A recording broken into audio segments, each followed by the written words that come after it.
Well, here we are in the workshop on the daytime, and I've got the temperature working. I don't know what's happening really in terms of, should we turn this on? Let's see what's happening in terms of humidity. Okay, what do we want? I can't read this, I haven't got my bleeding glasses on. Yeah, so this is Mike. This is your kind of doing your other guitar, but I've done some off camera and I'm doing some more on camera. Okay, run. Let's see what it comes up with. Saying 76% at the moment, which really shouldn't be that high. It's supposed to be around about 60 lower today. Anyway, the point is, I've got Mike's Pacifica neck here, ready to put another decal on. I've got Adam's Sally neck, and I've got ye oldie Trekki, which has been sanded back from True Oil. So that's that, and I've already changed over the bridge. I've got one little post to do slightly out of line.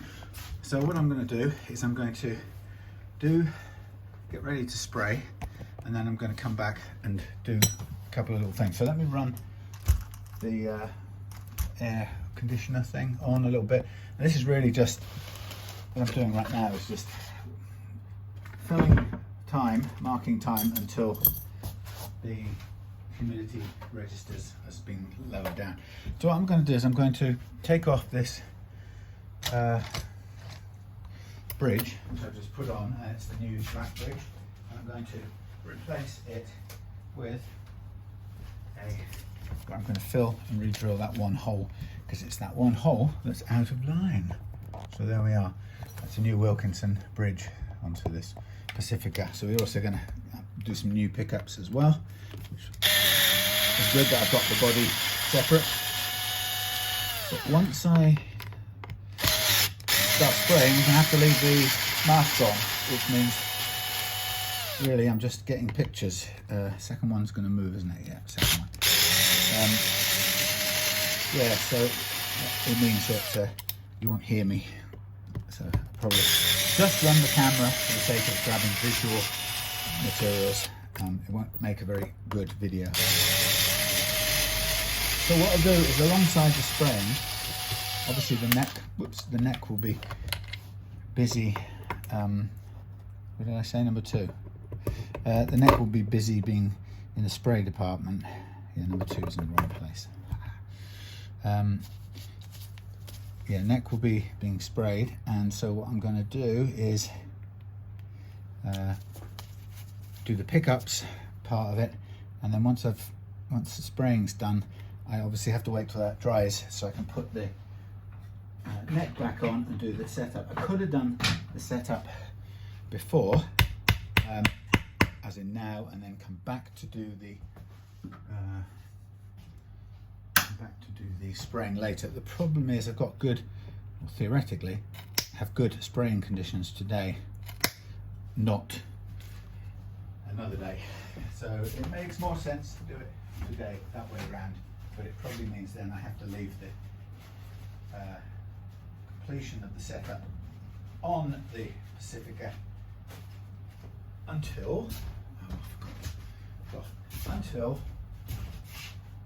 last, which isn't so bad because it can be done on probably all in one go on Sunday evening. Okay, so what I've done is I've just filled in the misplaced one. Just going to gently cut back there. Now what I want is I want the accurate positioning this time. So I'm going to place this in here like so, and I'm going to line all of those up. That one's kind of dead on center.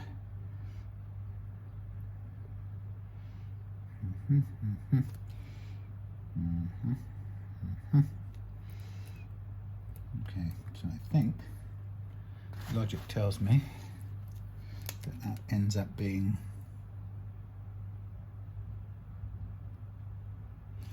there. So I'm just going to double check the positioning.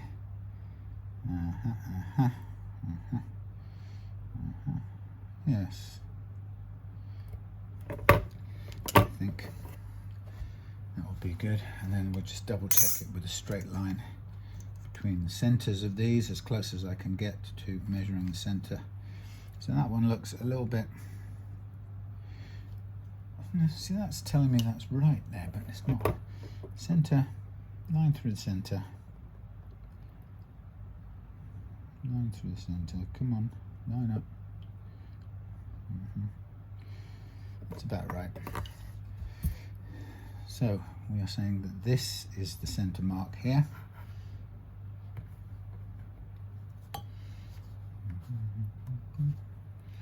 Let's just double check.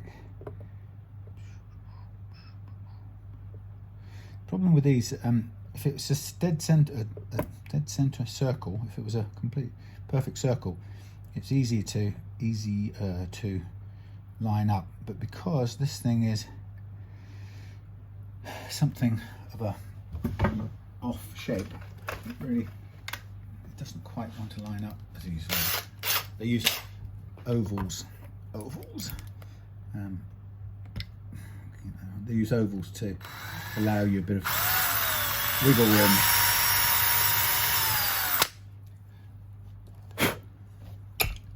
So what I'm going to do is I'm going to put a tiny little bit of drill in the top here, and then I'm going to leave it a bit of leeway on this time, and I'm going to put it back on, and I'm going to do up. It's really critical getting these in a line, because if you don't, what happens is the thing doesn't want to tilt on this front edge properly.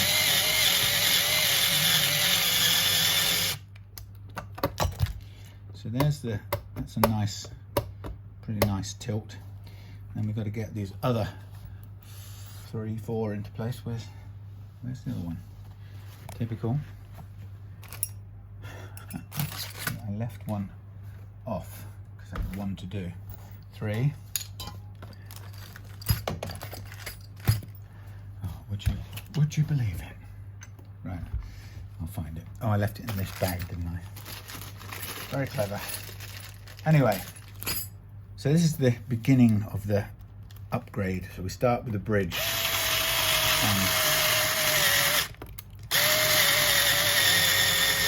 The reason I started with the bridge is that I wanted to make sure while I had the neck, I could keep it attached, use the tuners to attach a couple of strings to this new bridge and line it up perfectly.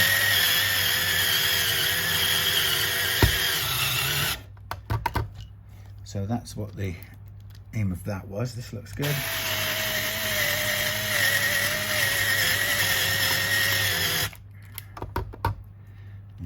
Yeah.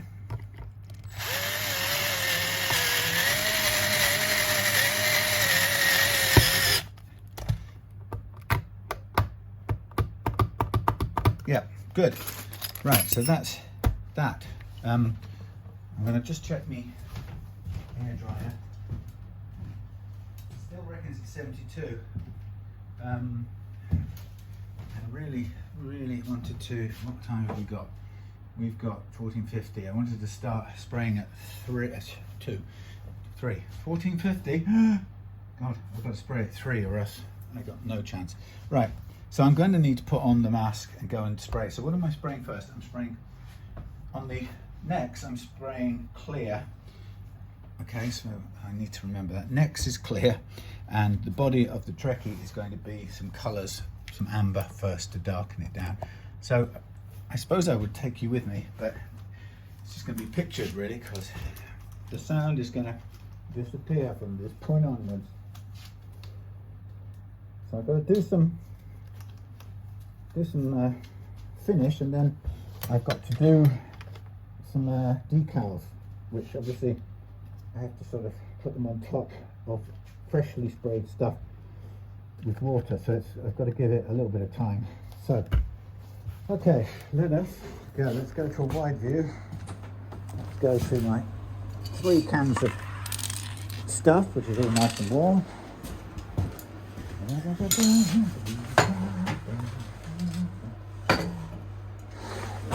Put you I have no idea what you can and can't see, so I have to assume that you can see what's going on over there. Alright, so clear satin and heritage cherry. Okay, let's do some heritage cherry on the edge of this baby.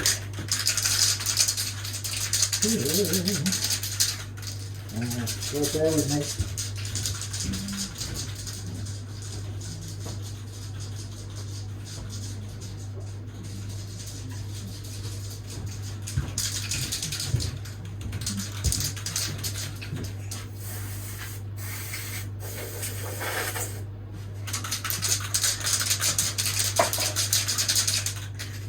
Let's see what we've got.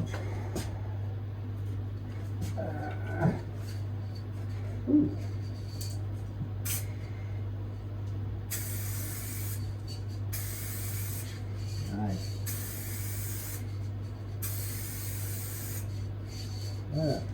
Lovely. How are you doing that?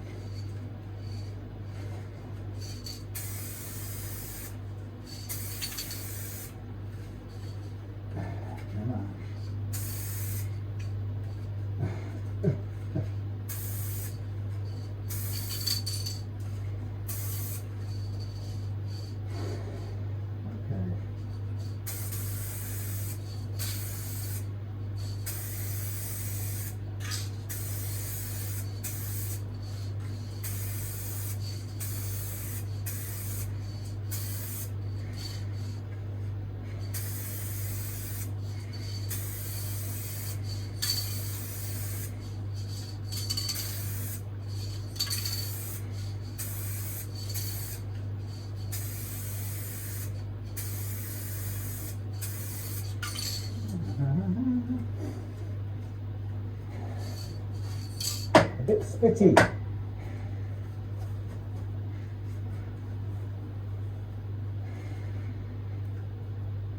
Okay, first one, second one, clear.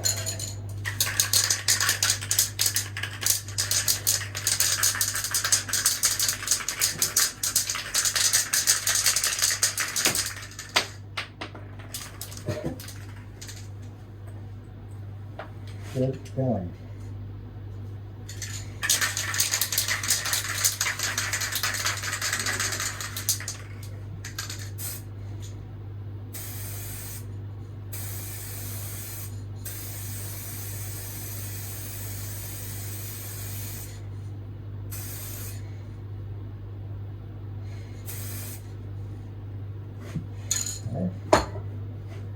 Alright, place that there for a moment.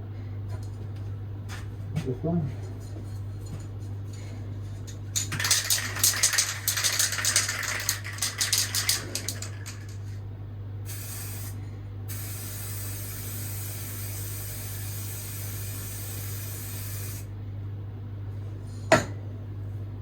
Nice. Place that there for a moment. Quick look at that. Yeah.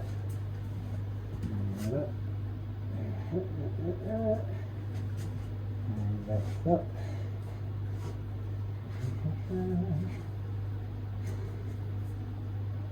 Okay. Antique vintage angle.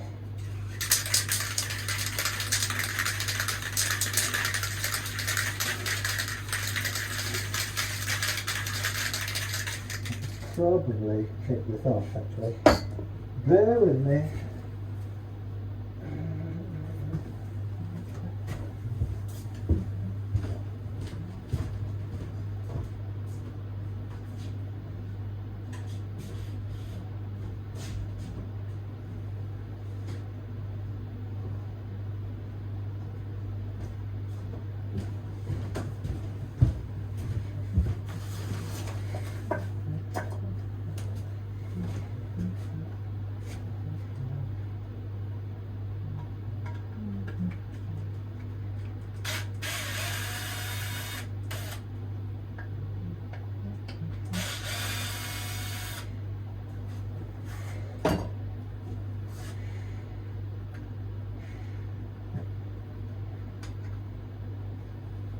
Please, come on now.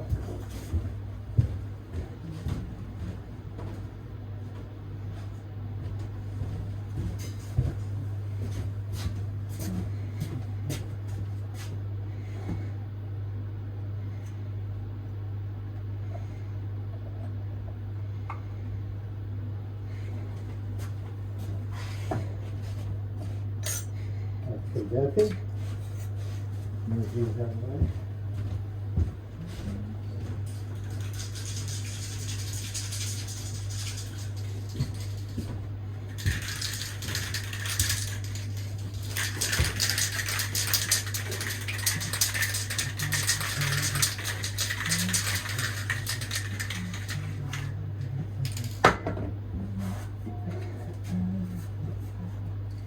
Okay, that is amber. There we go.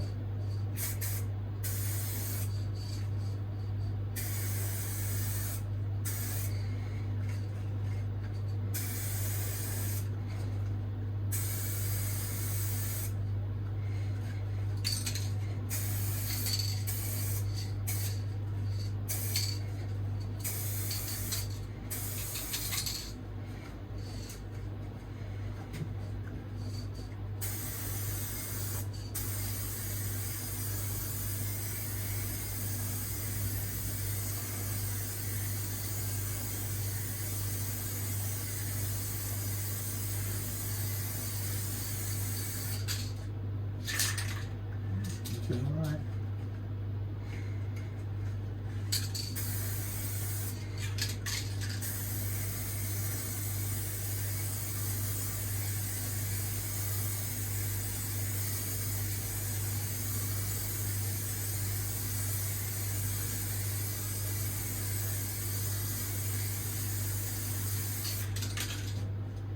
Like that.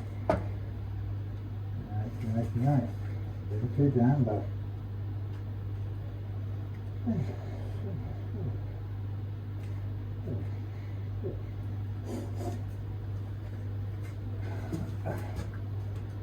very good. Really good. Oh, forgot something.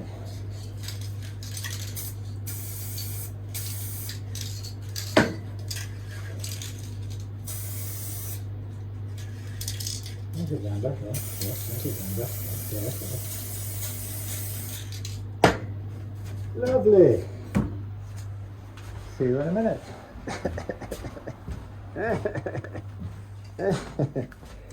Okay. There we are. Carry on. What have we got to do? We've got some. It's actually drier outside than it is in here. But, so I don't know. You could probably get a bit of air moving with a run through. Let's see what it does to humidity. Okay. Okay. Get ready for what are we doing next? We're doing pick guard and pickups.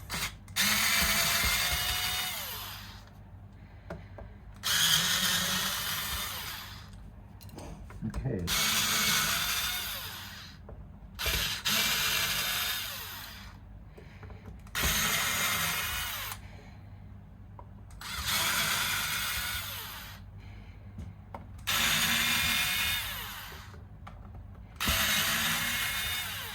Okay.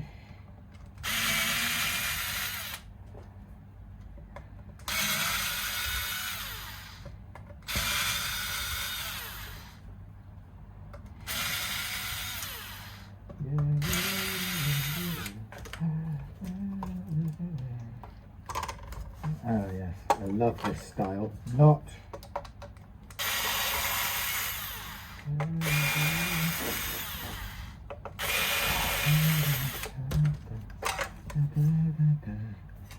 okay, dokie, you've got half and half. There's a pain actually. It's a pain because we've got to get these off and change them over. Feed their wires through. Let's try it.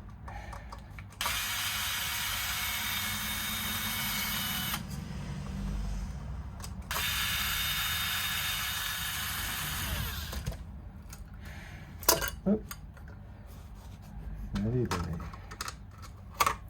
Of course, they don't come right off, do they? No, Samuel. Well, let's get new pickup.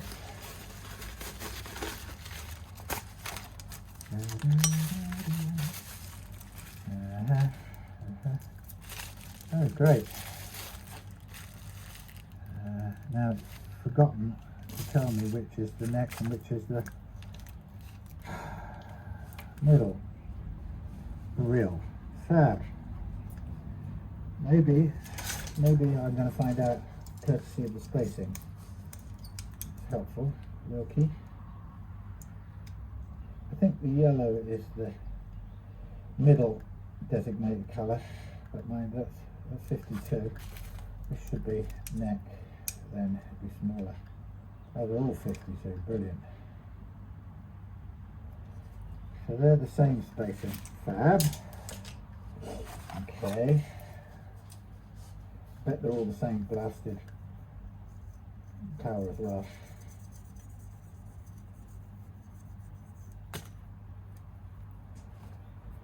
Let's check. Oh, I think you've got a bit sticking out already. Oh, okay, well done.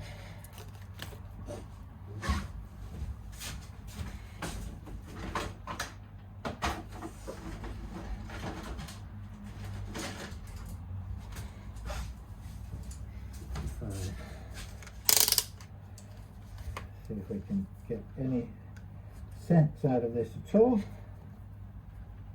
I'm reading 570, 570 and 586. So, well, we really have to go with the best guess. I'm pretty certain we've got different lengths of wire here, so I wish more than the same. I think the variation is tiny. I think we'd go with let's have a look.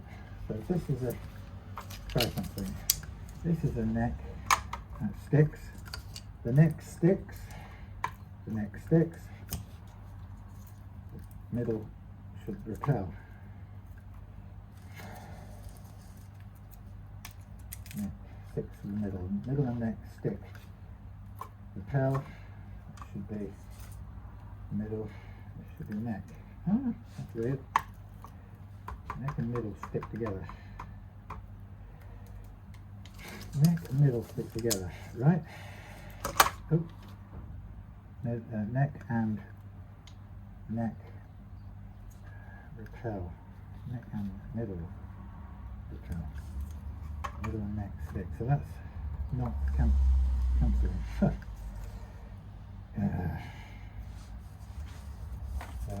Let's see if I can find it on a web page. What are we looking for? Wilkinson, M series, Alnico. Wilkinson, and London. Wilkinson.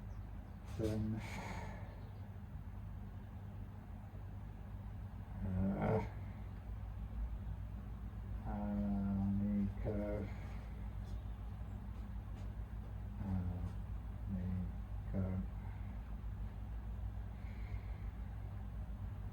Right.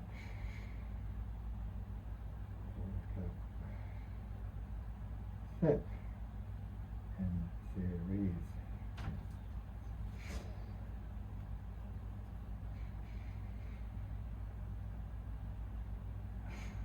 Are you kidding me?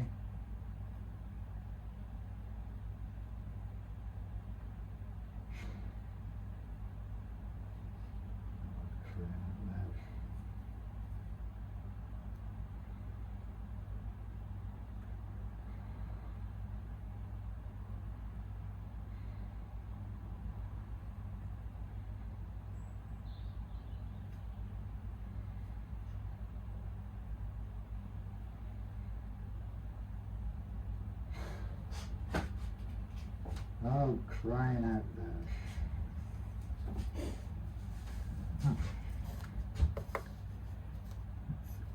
that's annoying. So how do I know which is which? So this one is opposed, so the neck is opposed to the bridge.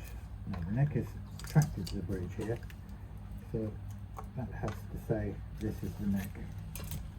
That's got to be it. At least to match it. That's logic. We know how often logic works out, don't we? So handling this is difficult. Right, I've lost the spring already.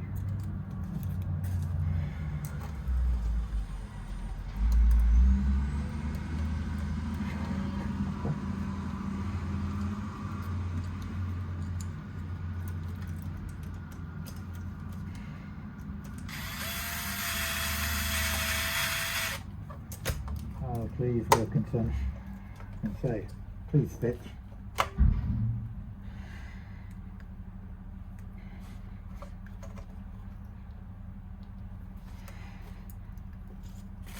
Okay, two. And two.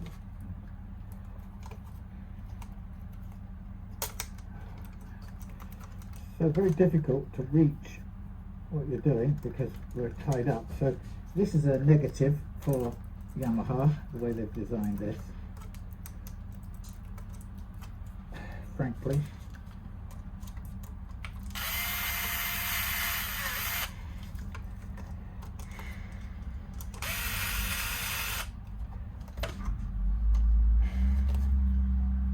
And the next one's going to be harder still.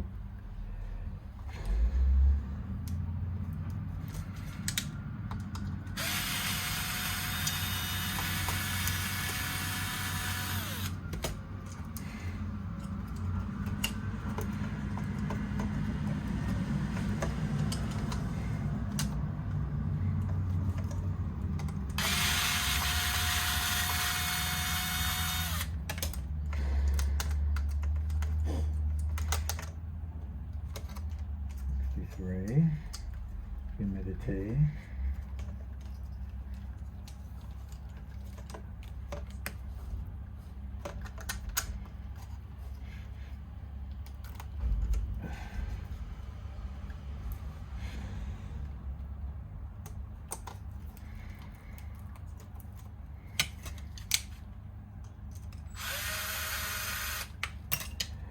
Marvelous.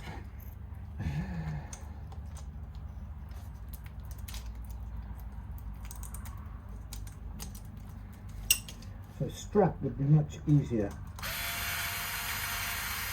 to do this. So we now have neck is those two.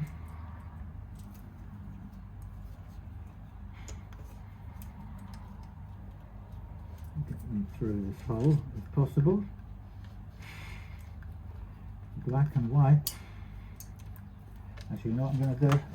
Tie them up. So at least they stay together and I can see what I'm dealing with. That's neck. Neck is yellow, we know that. Just don't let me forget that, right? Neck is yellow.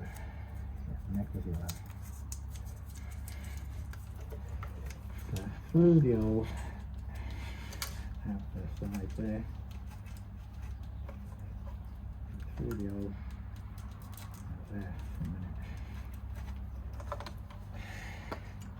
Pull and pull. Now here, we've got to get rid of, oh Christ, which is which now? Which is which now? This is crap, because I can't see them. I don't really want to have to just chop them off.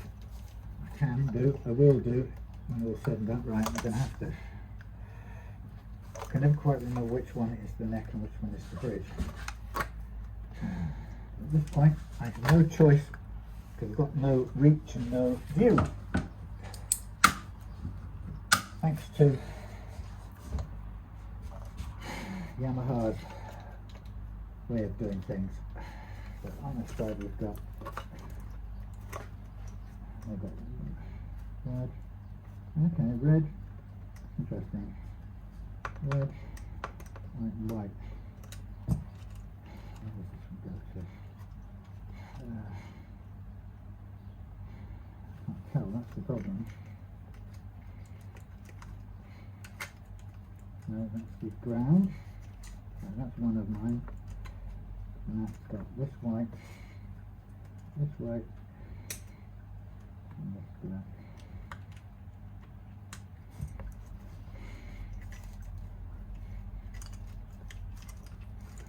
I'll just cut them out. Come on, yes, one.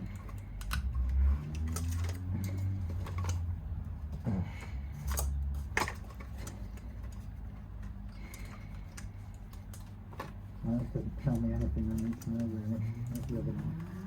The grey one. The grey one. That's the first one.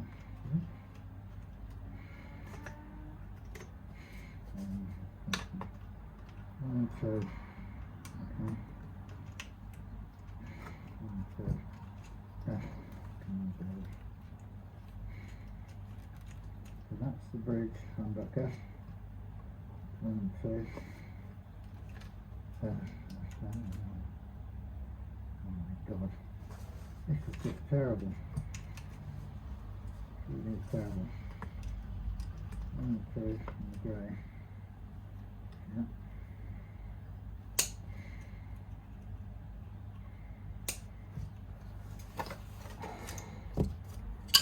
Terrible malarkey, it really is.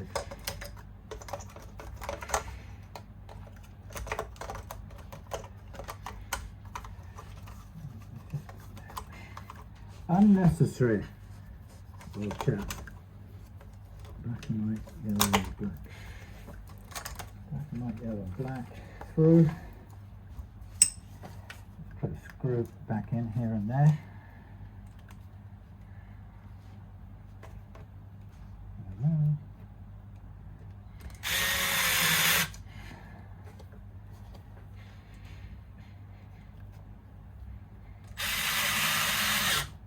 Okay, now we've got the humbucker which comes through too.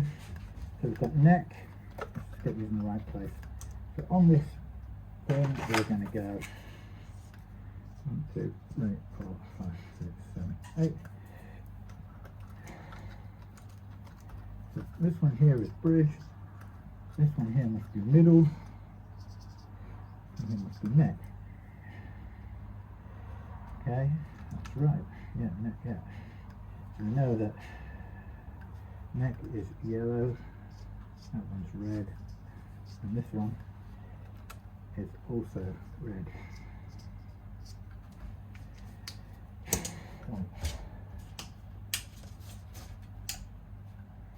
Warm up the iron, keep these out of the way for a minute. Yeah, this is much more difficult than if it was a strap, because a strap you can just take off the whole plate. This is messed around. Now we have to think about where the bridge wiring goes. The bridge wiring goes, that's odd. How does this work? I've got a switch here. Oops, so that's the bridge.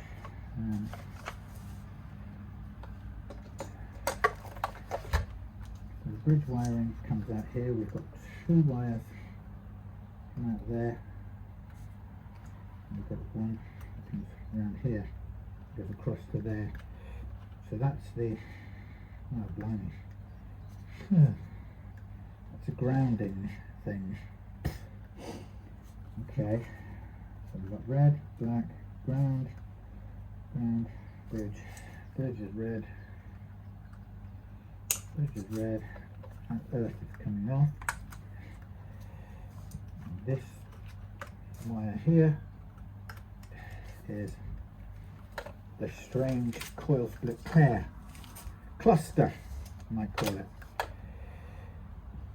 Okay, well, in that case, I need to move this switch around. for starters.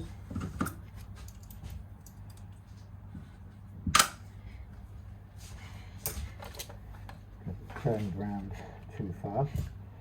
And first of all, I need to undo it with a hex key.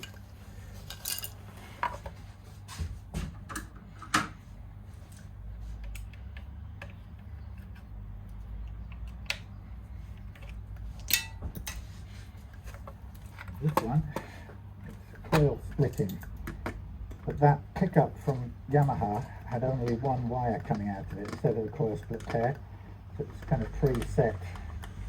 I just need to give myself some room to access this one a bit better. Okay, so I think we'll do a tiny bit more spray. Let's see where we're at, and we'll be back again.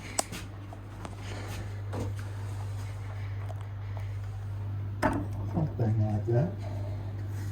What are we going to do? Let's do the clear on these babies.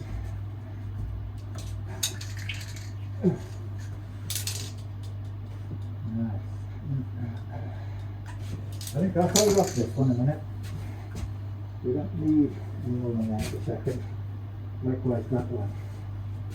We'll put the decals on first. Now, do we need any more red? Oh look, we've got, no, don't like it.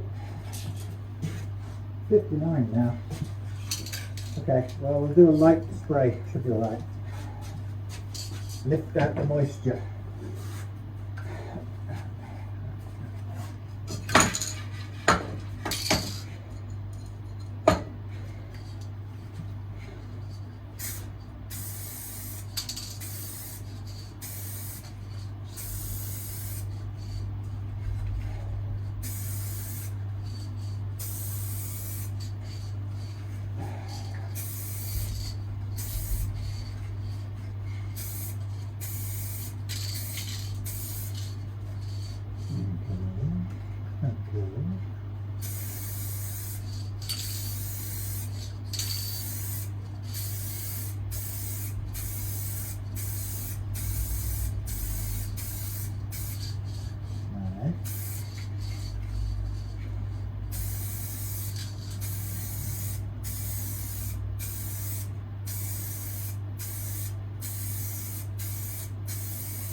Okay, we'll leave this a little bit longer and then we'll come back and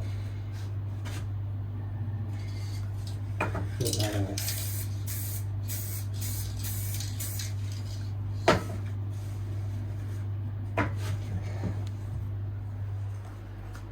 Better.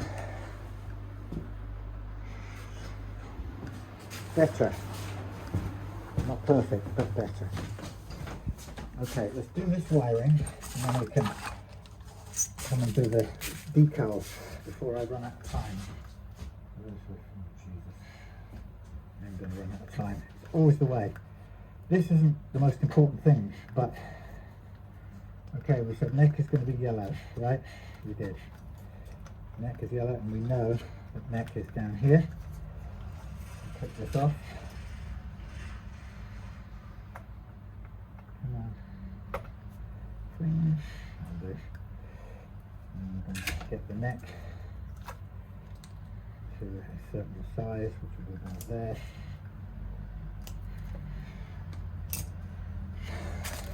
I'm going to cut that back, twisting it as we go.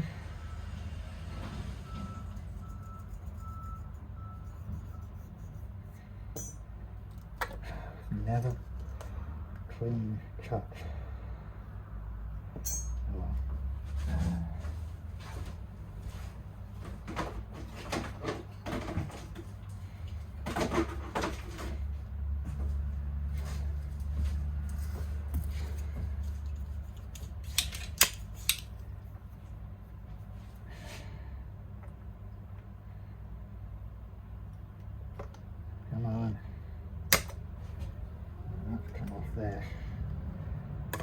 That ain't so clever.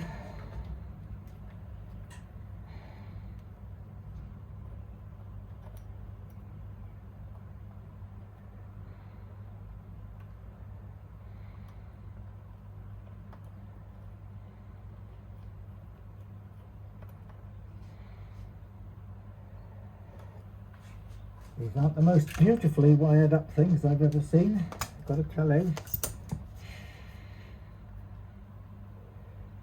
Too much cloth in the way. Dag nabbit.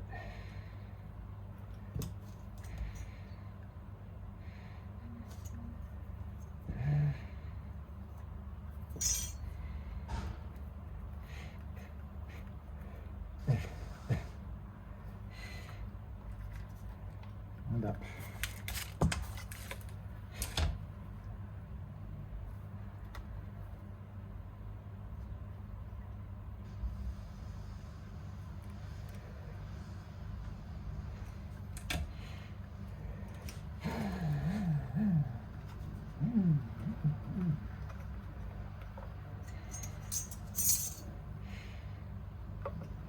Not easy. Not easy. In fact, it's very not easy to get access here. This is I'm trying to do it backwards, but I'm wasting my time. Come in from the front, your time is up. Yeah, no backwards entry is the end of the story.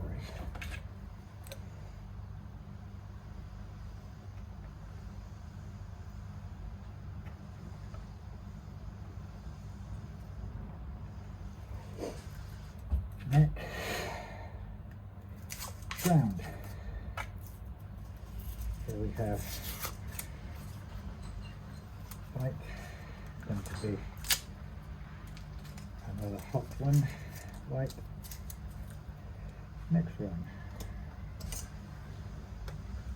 white to the middle.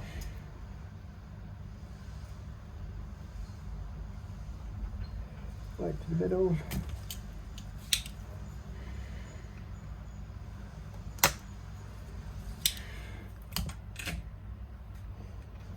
Middle cut sharp enough, please.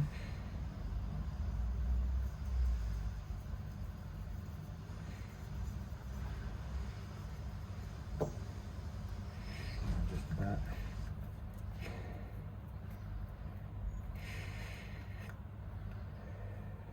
Okay.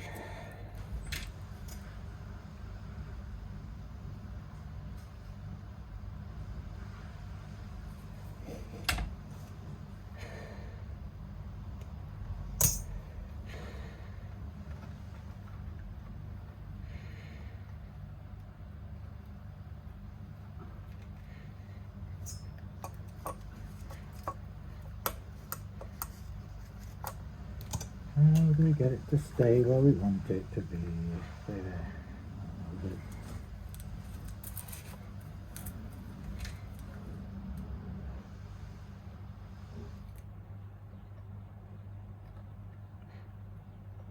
Can't blow it. I don't have any blow, maybe.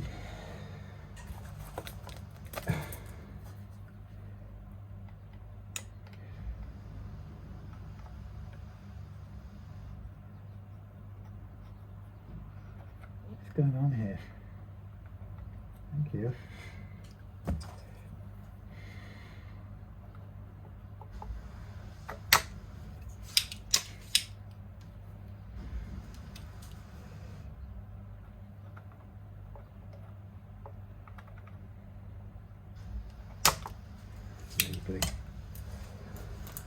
Okay, and that, and that, and that. Okay, now we've got these two grounds out of the way. Now we're going to fit in a bridge pickup.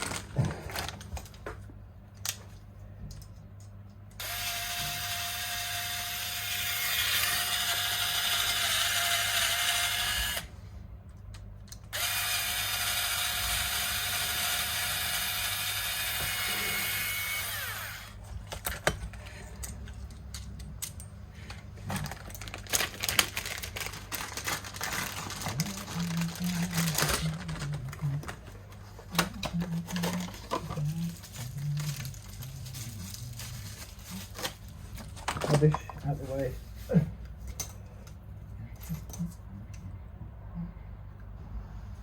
So even this around.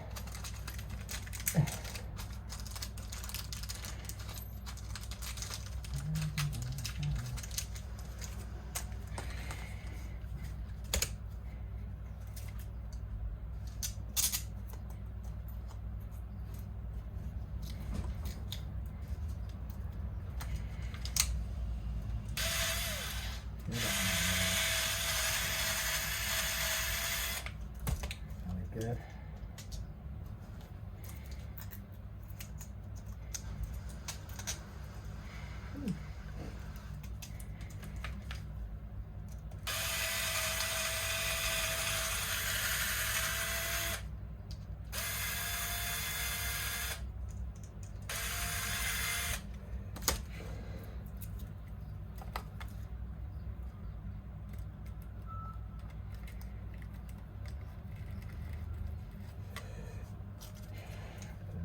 Wrap this up.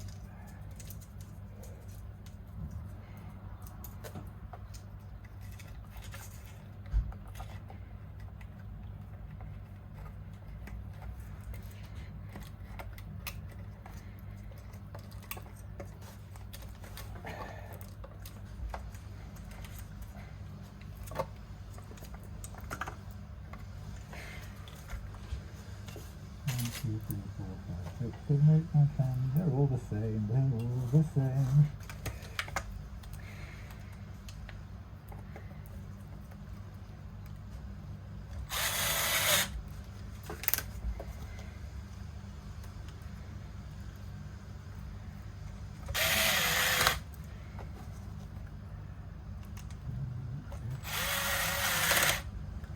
Very nice.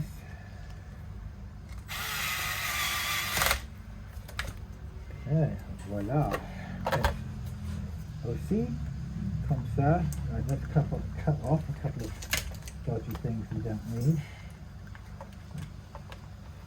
That one, for example. Now this one is weird. What have we got going on here? We've got earth, and we've got this, which is a coil split, which I'll do. The coil split pair here is the red and the white, which is fine, but it may be out of phase. No, it's not. It's going to be in phase. I'm just going to free this up to change how much wire is sticking out. This is a ground wire, which needs a bit of freeing up as well. Thank you. Ground wire. This wire's got to go into the second line down here, or it could go onto this. Cuts the tone off. That's weird. So the tone would, I would clear the tone and clear the tone, and this is just odd.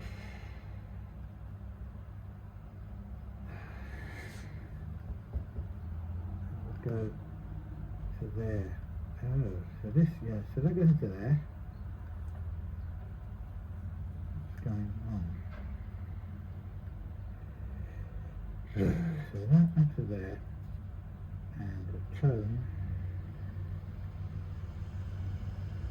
would go to ground. But this would tone to ground, so this, the pull,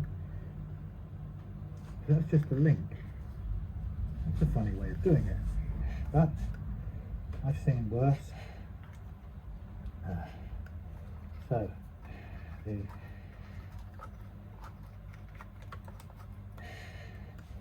hot baby, the yellow, comes in. So we need a bit. First of all, we need a bit of solder on here. I'm running out of time. I'm annoyed. That's good. Solder on there. That's the ground for this baby. We've got cut this a bit longer, and we'll make a joint out of these. This thing is blunt already.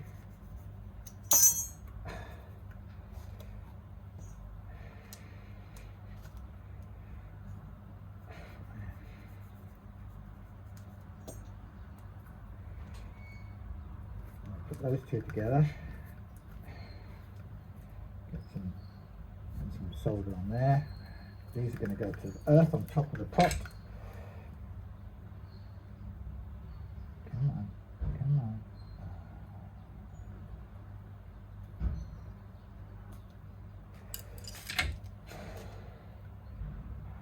There. There. This is going to go, that's going to go to there. This is going to go to there, and that's going to go somewhere else. I don't quite know where. That's all good, that's all good. This goes. Bend this in half, maybe. Can go to there for a minute. Stay there. So this is going to go to the top of the pot.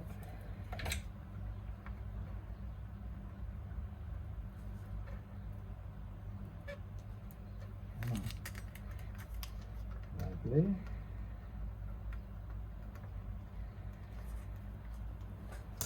Good.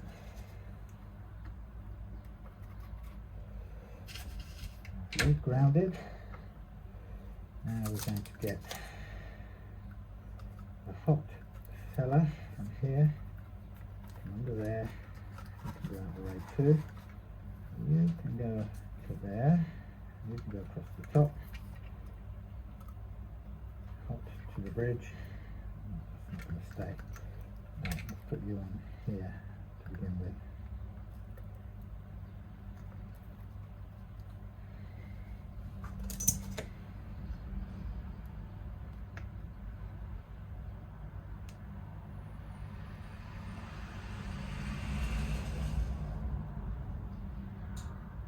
Heat it up, damn it. Okay, on there, down there, stay down. Stay down, maybe, down under there, maybe, stay there, perhaps, okay.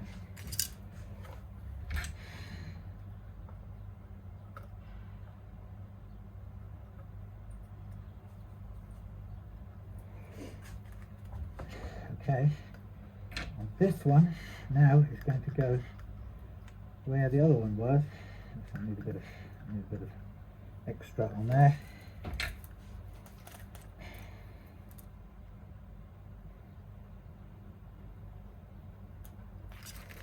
That's good enough. So this will go across to that place over there. Come on.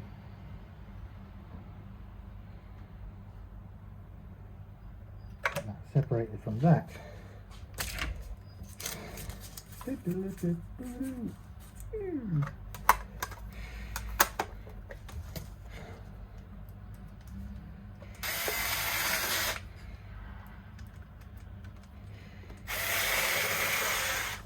Of course, I've got to test this out before I do the next thing, which will be something else. But what I'm also going to do is I'm going to put on 3 of these little devils. There's my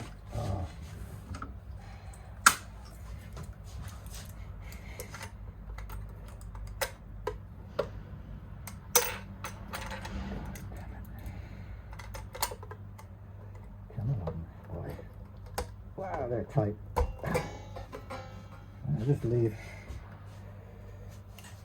one of them on for a minute, keep that in place. Okay, I'll put these back on.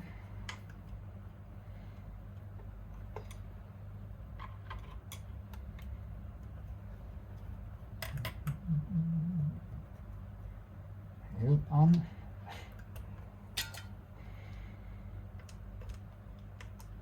Oh, wait a minute. Wait a minute, what the heck is this?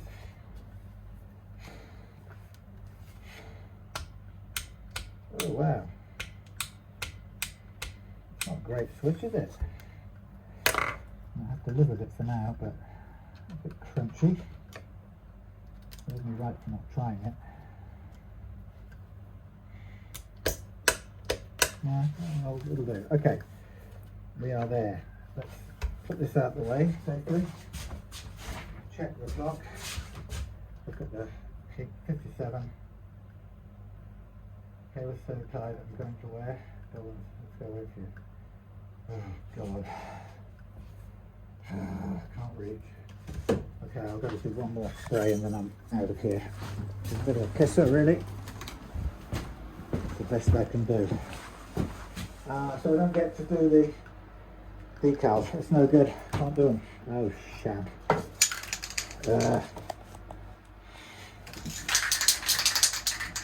Don't like this.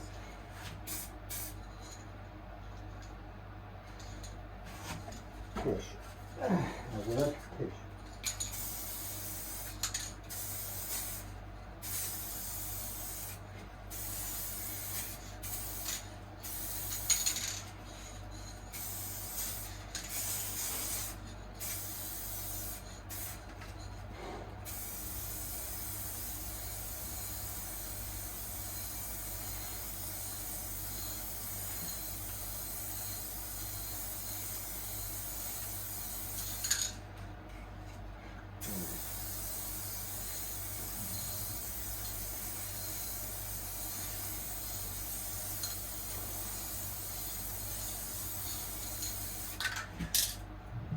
Down, balls, down and balls. Well, I'm going to wait, so I might as well spray the rest of these again, and then run. That one.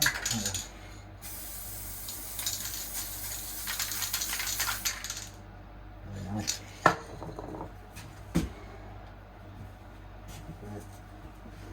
Don't have it.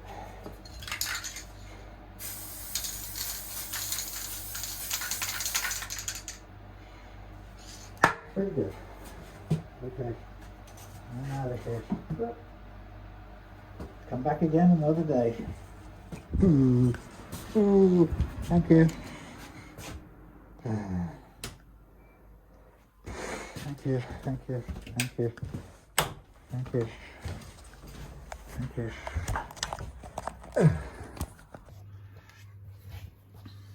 Okay, we are moving along.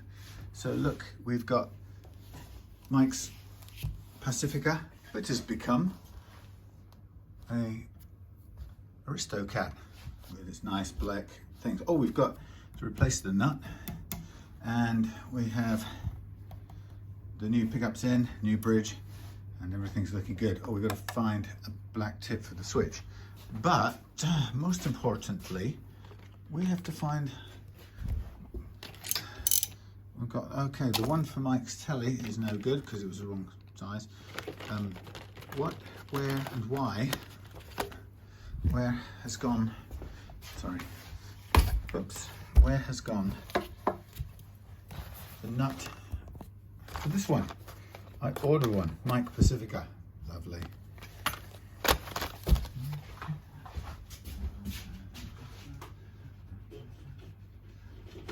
second, with you. I forgot my other, the camera-y thing. So I'm afraid I'm on a one camera shoot today, but hey, it's better than nothing. So we've got the Pacifica nut, which the fact that I've taken it out of the box means I thought about using it the other day for something, which is a bit nuts, because I must have looked at it and thought, oh, it's a spare one, even though it's got Mike written on it, and I was about to use it up, idiot. Okay, so that's fractionally wider than the Pacifica, which is really difficult because you struggle to find a replacement. So here we go, ready? Goodbye. Plastic Pacifica nut. Nice bit of glue and stuff in the end there. The Pacifica nut, actually, truth to tell, isn't too bad in the world of nuts. In that it was always a solid, hard, brittle plastic, well, brittle type of plastic. Which, if you're going to have plastic, is probably the best type to have. can't really see past here. But we like to go for the tusk anyway. So I'm just getting rid of the glue on the ends of here, which should make things a bit better. And then once this is fitted, we shall, I'm just going to check this nut for spacing. Yeah, once we've got that nut fitted, then we can do the setup. So everything else is done really. It's just the setup, just inverted commas, the setup part to do. So we've got a nut that's coming in.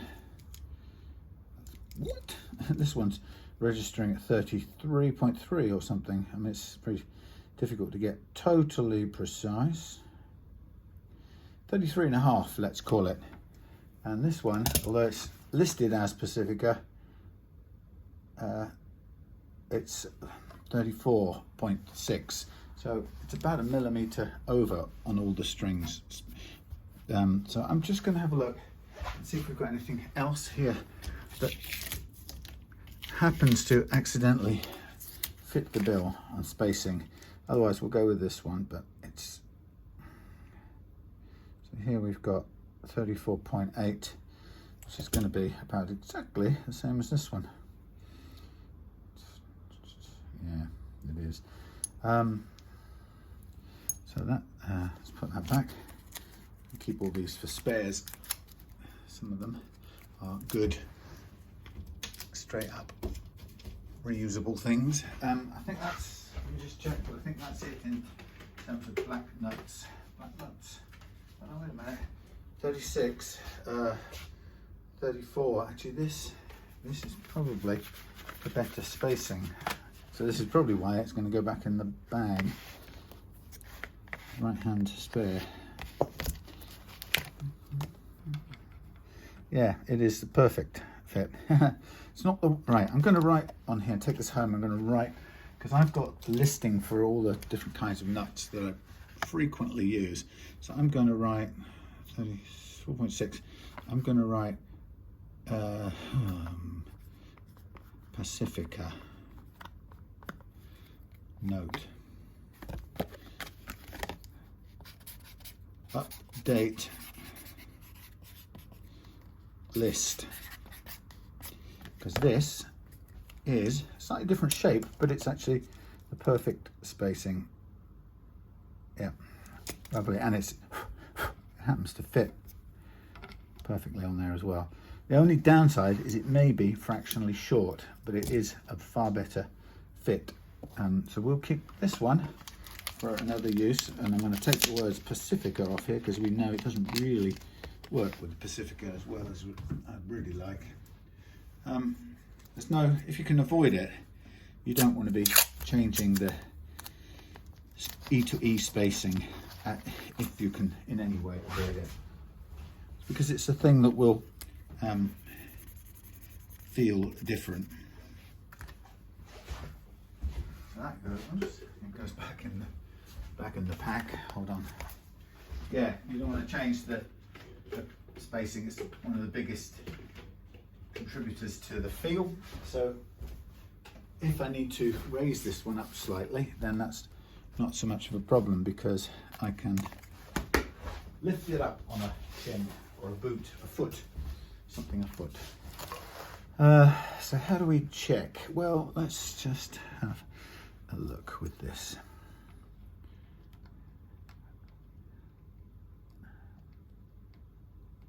Yeah, feel that this is going to be a tiny fraction too low, but I've got some spare tusk here which I can put to good use to raise it up. In fact, it's probably only a matter of a few microns, so it might even be overkill to use this, but it's what it's for, these scrap bits of tusk. I've got a hole in there, and I've got a little bit of a long bit of what's it here, which could also do. It's just about the right width. Can we fit it on there? Let's have a look. It's hard to see. I think we've just about get it fit. Mind you, So this one will not be used. I think I will use that one. Sorry, a second. Just because it's scrap and it's going to need to get used up. So let's see if we can just first of all position this on there glue-wise. And I'm afraid I'm going to need to use the ridiculously expensive glue boost accelerator stuff, which is very expensive. Now we're going to go on this side and this side. That's going to be the back edge. What can we afford to have a thing on? We can afford to have a thing on the front edge. Yeah, so let's line it up with the back edge.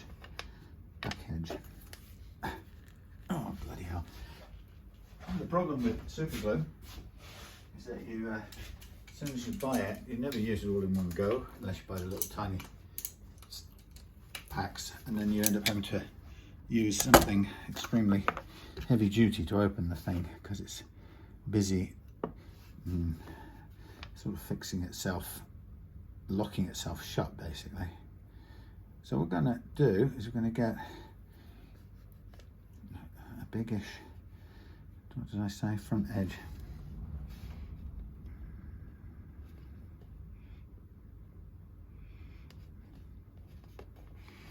Okay, I'm just going to line this up here as best I can. That's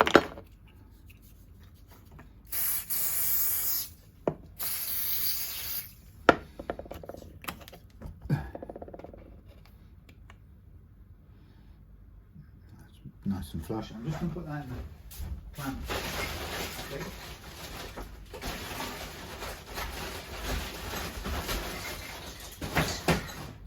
Split second.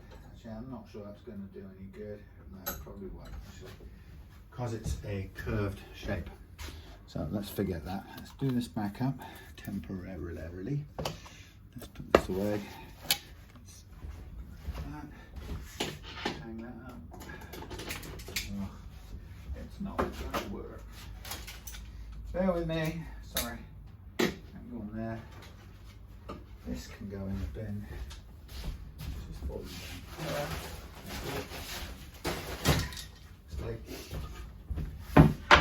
Go there. Right, so now we have our stuck together thing. So what I'll do is zoom out. So we're going to need to work this down to match up.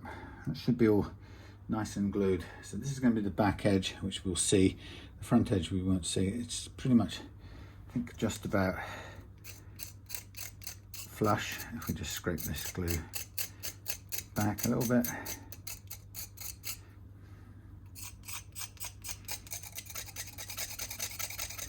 Very hard to position it perfectly by hand because you're kind of holding it under pressure.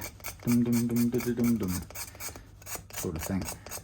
So, okay, what I'm going to do is I'm just going to hacksaw off these long bits, and then we'll come back and do some work on the block of sending, which is this thing here, as you know. Pardon me with the noise a minute. Let me get out of the way. Excuse me, you. Excuse me, you. I think I need to do some tidying up here.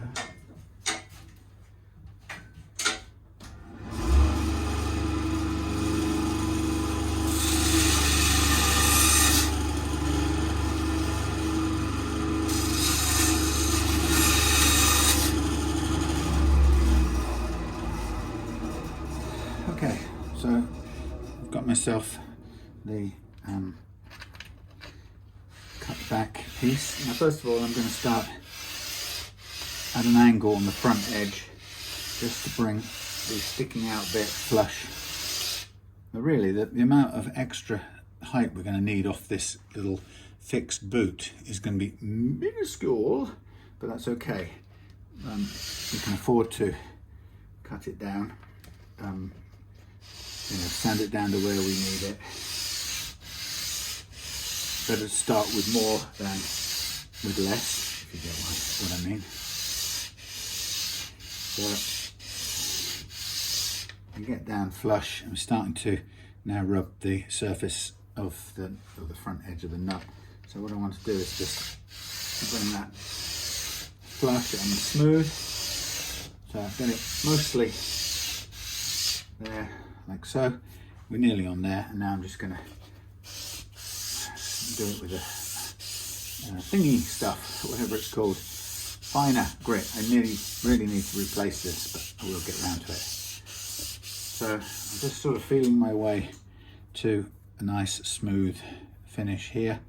We said we'd get a little bit of a gap here and there, which we knew from the shape, but that's hidden, so we don't mind. Everything else is great. So that's a good start point for the front surface of the nut. Now we're flush on this end, which is brilliant, so we just want to probably just smooth that off so it looks like it's all part or mostly part of one thing. This one's a bit longer, so we'll start with a little bit of a scrape to get it down to size. Not far off.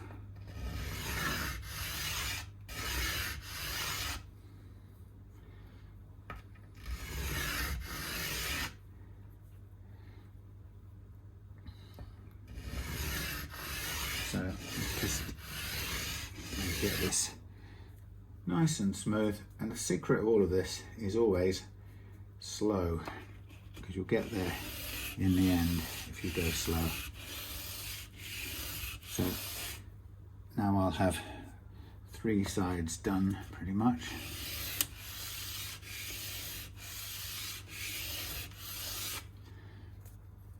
There we are. So now we've got just the back to do, but again, this is going to come down to a very fine, this is going to come down to, we'll end up with probably less than 1/10 of a millimeter of extra material. So this boot, inverted commas, that I'm adding, you know, we could take it down pretty quickly with a Dremel drilly thing, but it's better to do it on this block, because we can certainly do our best to keep it straight, vertical, perpendicular. Now it won't, I'm pressing really hard at the moment to take away a lot of material, so it's not going to follow a true 90 degrees, but I will sort of take care of that as we get closer. So I can see now I'm off, leaning far too far forward, so now I'm going to artificially hold it up what I think is more vertical and scrape away back until we're flush again. And sort of experience tells me that at this point I'm still well within sort of space of not needing to worry, but I will, as we get down towards where I think we need to be, I obviously have to start getting much more careful about the amount we take off, and also making sure that it's dead flush at 90 degrees, assuming of course that our nut shelf is 90 degrees, and that isn't always the case. So sometimes with a nut like this, or any nut, part of the job is actually shaping it so that it becomes suitable for the shelf you've actually got. Sometimes it's been cut at a slight slant, which is kind of scary because you're having to match it by touchy feel.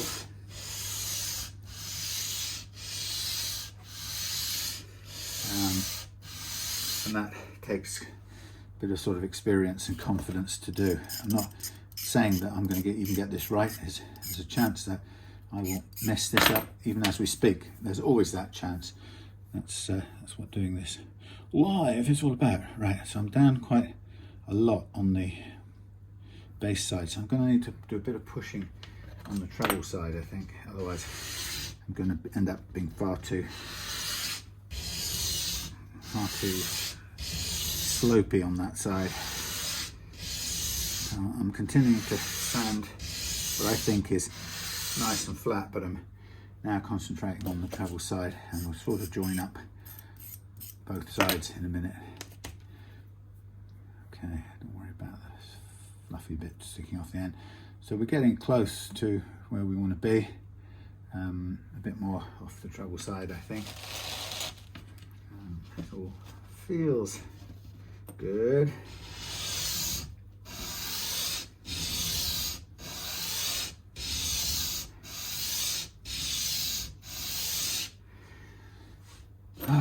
Well, I've been watching news since yesterday of a certain event in Russia, which I'm not going to go into too much detail, but it astonishes me how the people they've collared for this so-called crime, well, you know, this, if it was a real event, then this crime,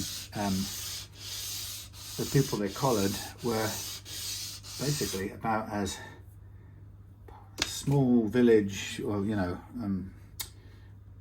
uneducated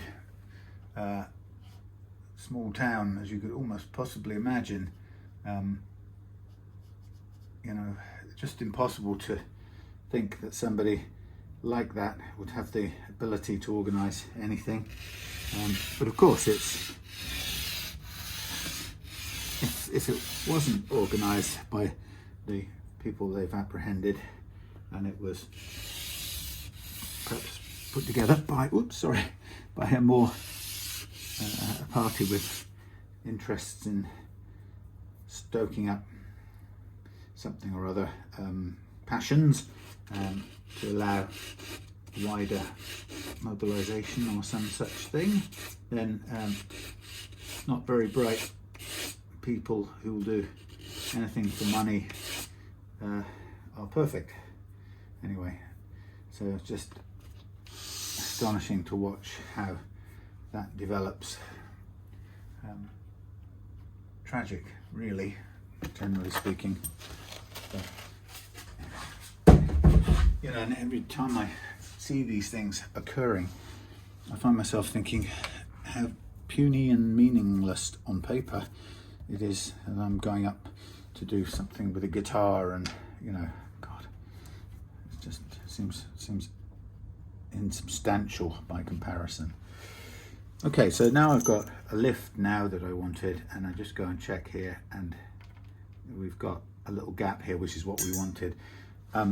It's probably too much now, because the amount I've left on here is still really more than you need for this purpose. But I think what we'll do is we'll hold off until there's some strings on here. Now, did I or didn't I take all the strings off here and think I could reuse them? Well, I sort of did, I think, because I think these are them, but it all depended on being able to get the strings out, or get them through the new tremolo block, and that's always a problem when you're trying to reuse sacrificial strings. It's okay with the fat ones because you can sort of, whoops, there's the nuts on there. You can just about get them through because they're easier to bend straight, but once you, interesting, these don't, that's an interesting thing, Wilkinson. What do you, these are quite far back. Let's just put this somewhere to start with.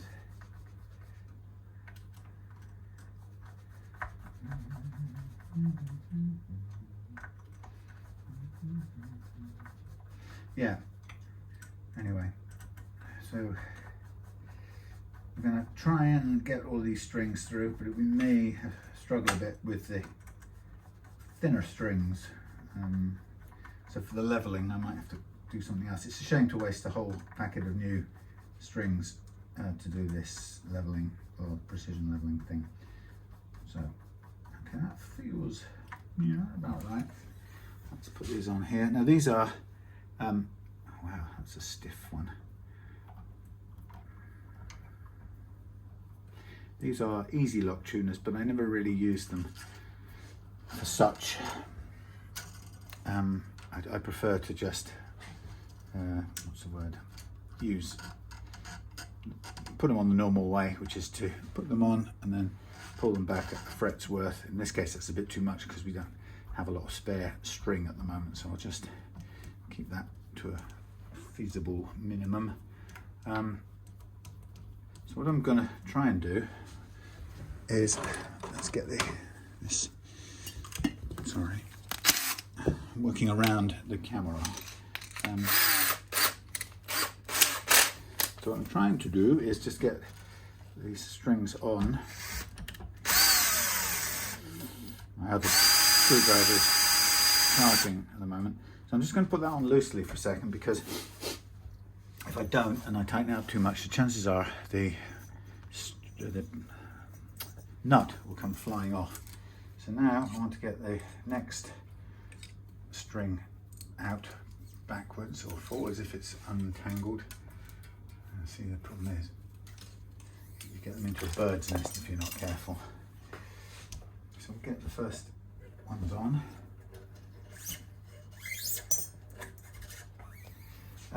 I noticed with the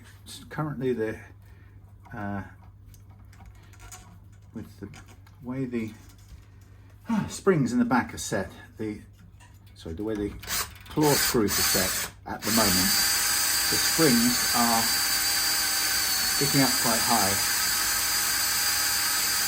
Too much winding on, but it doesn't matter. It's better than nothing. Stay there for a minute. Yeah, so we may have to readjust that. But what I like to do is to have it on locked down when I do the fret leveling part. So I always do that with a hardtail, and then we go to set up afterwards. And I've said to Mike that I'm going to set this up with a fully floating tremolo. Since we've got a Wilkinson, we might as well. And then if he wants to go to a down only state of affairs later on, then it's simple enough to do if you take into account a couple of little changes.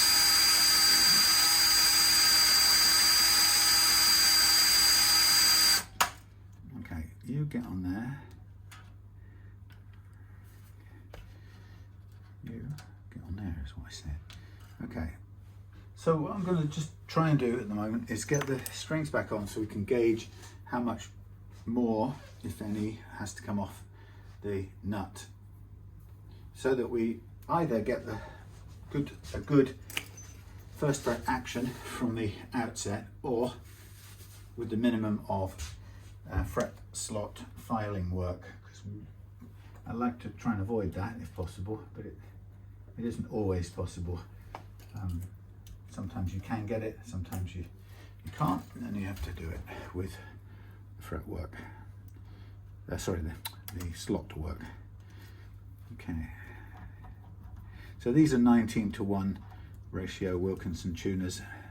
They're not the smoothest sometimes in the world. I buy them for the gear ratio, and they're, as a budget tuner, they're good. They've got a very good 19:1 gear ratio, so they are kind of accurate when tuning, but occasionally they can vary in stiffness. That's maybe the word I'm looking for. Right, I want my pliers over here. I just need to try and stretch this out. Often when you try and stretch out the thinner strings, this being the B, they often end up breaking. This is a 10 gauge string at the moment, so we are going to go to 9s in a minute once the setup part's done. So again, the only difference in the whole thing is that once we've got the setup ready to go, once we've got 9s on, we may need to make an adjustment to the truss rod, but that's a sort of small thing. It's a small thing that lives underneath the fretboard, but that's not important right now. We are going to run out of string length. Why? Because these came off a left-handed guitar, damn it. Okay, I didn't kind of anticipate that, so we're not going to get this last one to work. That's a fact. So I'm going to have to go and find some No, it's not going to. That's not going to get anywhere near it. So we are short of a string. Damn it, Janet. I do not think I've got anything else that's going to be long enough. Check for any spares of any kind. Spares. What's this? Oh, some bone nuts. I've got a nice little growing collection of those. I don't know why, because I don't use them. Oh look, I've got the original strings sitting here. Plonk. In the original bridge. Derg.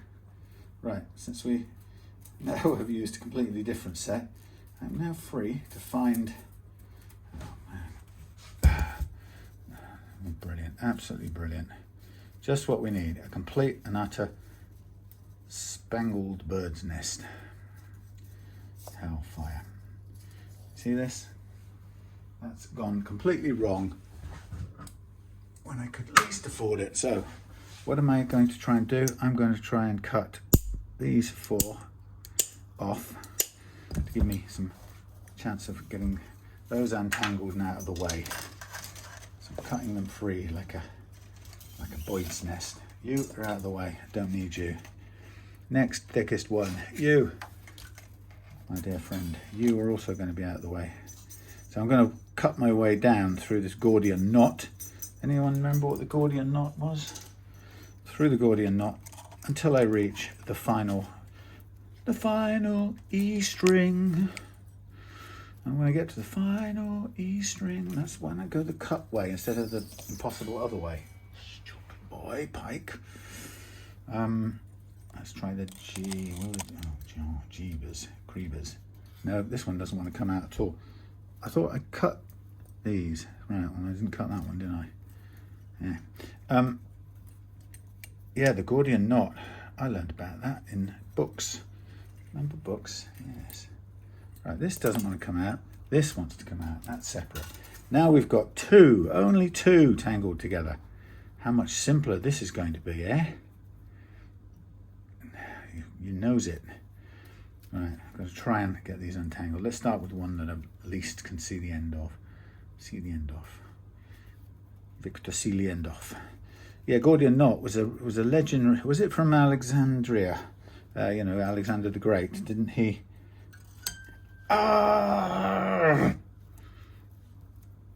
Stung by a blasted, springy end of string with a wasp sting in its tail. I'll get to the point. Wasn't it Alexander the Great or something that went and cut through this knot that nobody had ever not been able to do? And he'd done it with his sword. Actually, there was a challenge, wasn't it, to somebody, I'm getting it wrong now, but there was some sort of challenge saying that whoever could untangle this knot would be blah, blah, blah. And instead of untangling it, the story was that he went and chopped it. A bit of an Indiana Jones moment with the whip, man with a whip, and then Indiana Jones sort of gets his gun out and shoots him, which was one of the biggest laughs of the whole original Indiana Jones film. Do you remember that? I do. Anyway, that was so the Gordian knot was, yeah, this. It was a kind of a lateral thinking solution to a problem that everyone else tried to solve in the conventional fashion. An old left field Alexander, I believe, could have been someone else, came along and sorted it out with his out of the box thinking.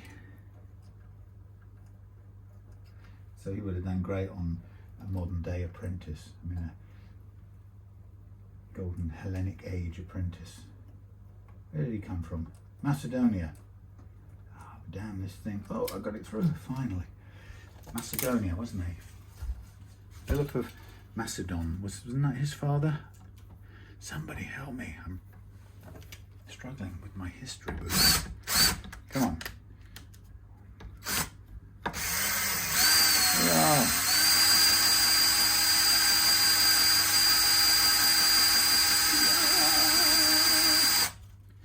terrific. Jesus, sorry. I'm a bit ham-fisted at the moment for some reason today. Probably because I got stung by that string. Right, so we've got some sacrificial strings on, which is fab. And from there, we can be tightening things up. But I'm going to do the middle strings first, just to keep the nut in place. That's done. And then the next one, I'm going to maybe adjust these tuners a little bit because this one is a bit stiff. Oh, brilliant. Too much wound on there, or too much caught in the block. It's okay. Right, so I'm also going to take these things off because I just don't like extra bits hanging off, biting you when you don't expect it. Even if I'm going to throw them away any minute now, I don't want them here. Ting. So this is the point at which I can discern whether I'm high or low. Sorry, you can't see nothing here. Not a very good view. Right. Okay, let's get it in tune and I'm going to get a feel for where we are.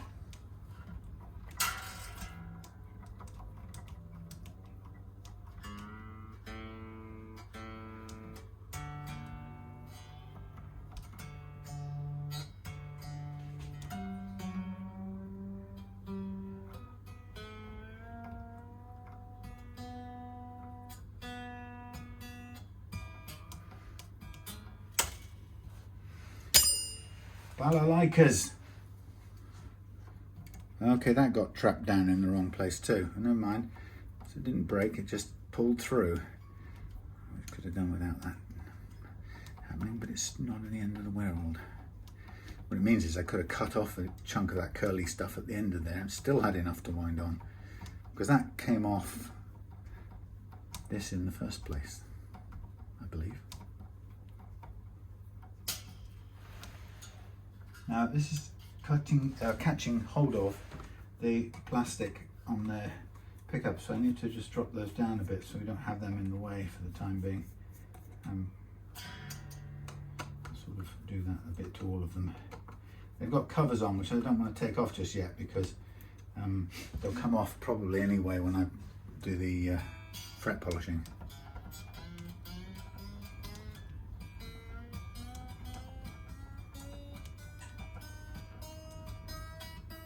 Now the bridge is coming up at the back, so that's not where I want to start from. So I'm going to take the screwdriver and put this all the way in on both sides.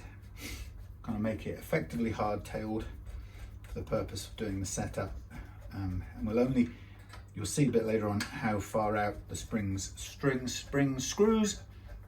will need to come to do what we need them to do, which is to float in equilibrium with the strings. But that depends on, now that's better at the moment because that now fits under the cover anyway. So we're back to there. This is now decked at the back, which is what we want. It'll change the tuning, of course.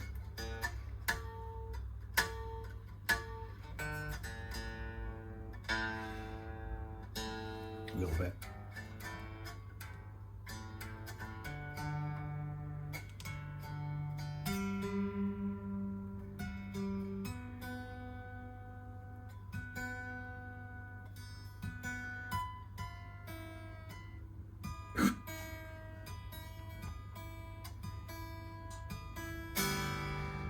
Okay, so there's my beginning to get my setup. So the first thing I'm going to just do that bothers me, well, let's check a couple of things. Let's check the neck relief first. So there's a little bit of relief. Happy. Start with that. Let us basically get the dial in, shall we say, the last fret action while we're at it, and then we'll take care of the nut action last of all. So they're all different, these at the moment. So I'm going to start with a 1.2 at the high E. So to get there, I'm going to lower this saddle down. Now the pitch is going to change as well because I'm lowering it down. We've got too high an action at this end, so to be realistic, to help me along, if I've got a quite high action at this end, to keep this other end more accurate, what I'm going to do is just start with capo there, because it gives me a closer, I'll be closer if I aim for 1.2 here now. Okay, that's not bad. Make sure I'm not hitting plastic. I probably am here actually. If I am, I'm just going to pull it off. There's no point having it here, getting in the way of things. Okay, we are starting out at 1.25. Good. Now we want similar here. At the moment, too high. 1 point, a bit too low. Being black, it's hard to see the actual angle of this thing.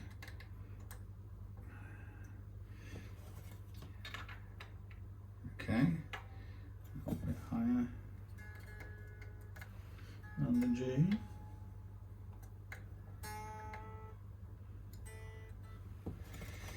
One 1.3-ish, a bit too high.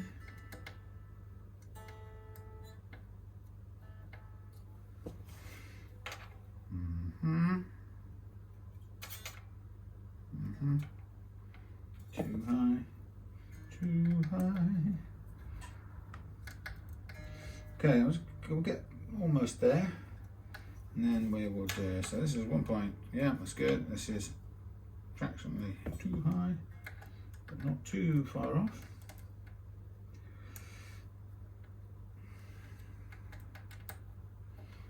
Look at that, and then this one's probably fractionally too high. Really want this one to land on 1.5. That's too low actually.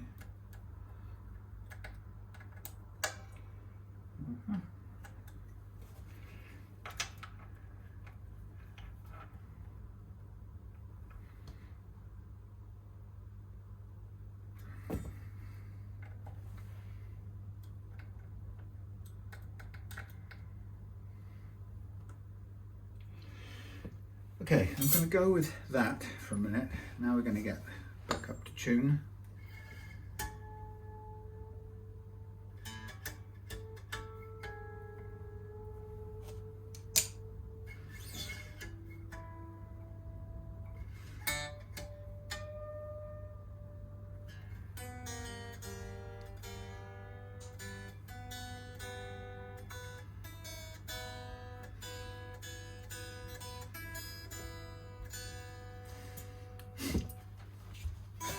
Okay, so that's the relief and the last fret action set. Now I'm going to assess just how much we've got at the first fret, which is sort of an important point now to decide how we're going to deal with this nut from this point onwards. I think we'll probably end up taking some more off the underside. There's plenty there, so it's probably better to start that way. So let's go with a 0.7 and see if that's close. Yep, 0.7 is a good guess on that. Yeah, if we go to 0.8, I suspect we'll feel it choked out. No, it's 0.8 on the high E. And it's 0.8 on there. So, take the 10 away, bring the 2 into play, if I can find it. So we have 0.9 now in total.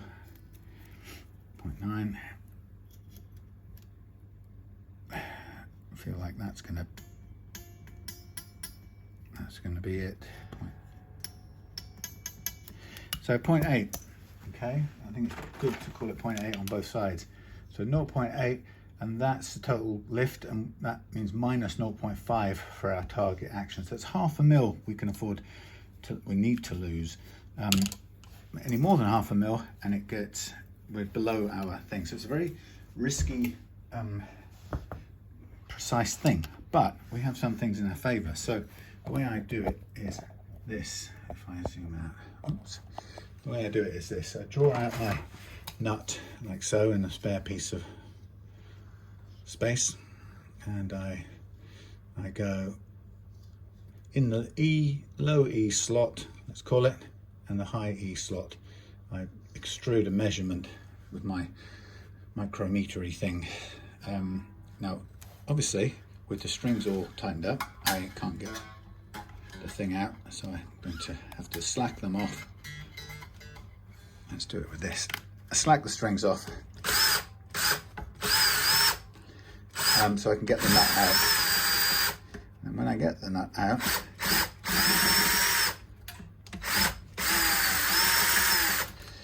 what I next do is I get my,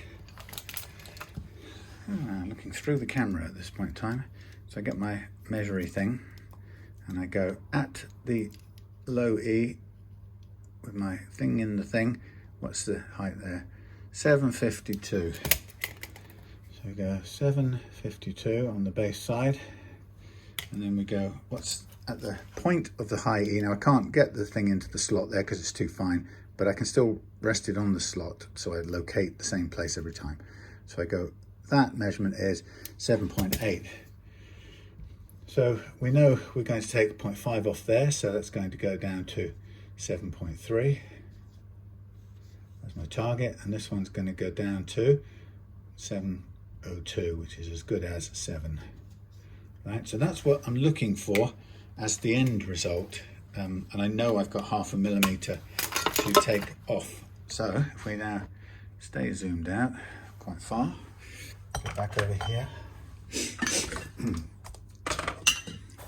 get this bridge out of the way for a minute. Actually, it's not helping having this one string dangling everywhere. I think it's time that went in the bin from the bridge. Right, with you in a second.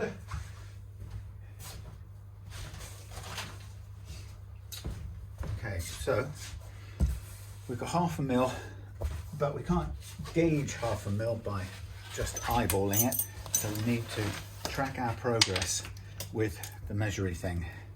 So what's obviously critical is to be sanding with as controlled a square edged cut as possible, and to do that I'm going to push it down where it sits and stop and look at it, make sure it's not going, oh sorry, I hope you can see what's going on, and I just tidy up the sort of little, I don't know what you call it, swarf that comes off. Now what did I say? I wanted 730 at this end, got 769, and I wanted 702 and I've got 740. So there's clearly still to do, more to do, and I'm looking for the square edgedness of it. Now I'm thinking I'm possibly leaning a tiny bit away from the correct front edge, so I'm going to put a little bit of lean or front edge force on here, just to try and square this off the way I want it. Now, as I said at the beginning, we would end up with so precious little of this shim that we put on. It's a fag paper width now really, but that's fine. 752, we're 20 away there. 737, we're 30 away there. So I'm going to do a bit more, and I'm going to push down on the bass side and a little towards the front as well. Now this is all on the heavy grit, so what I'll probably now need to do is switch to the lighter stuff for the final tunings. So we're looking for 7, come on, 0 please. Looking for, this thing is so random, it's not that accurate. We're looking for 7.3, 740, 10 away, 746, we seem to be going in the wrong direction, 729 actually. So a little bit more on the bass side. So now I'm going to bring it across to the finer grit and putting still more force down on the bass side on this finer grit. but obviously that slows the process down a little bit, so we're not going to run the risk of going past the mark. It's far better that I stop just north of the target. So 735 on the treble side, that's good. I would say 715. I'm going to stop there because I would rather do the last minuscule fraction of the main attraction with a nut file than to try and do it with a, whatchamacallit, try and do it from the bottom upwards. That's basically the way it goes. Okay, let's have a look at how she's sitting there. Now that is actually looking to me a fraction tilted forward, which is not what I want. So I went a tiny fraction too much the other way. So this is now going to be Trekkiesville, tilting forward. So I've got to try and now square this up by not moving anywhere and then just bringing the back to meet the front, which is pretty difficult.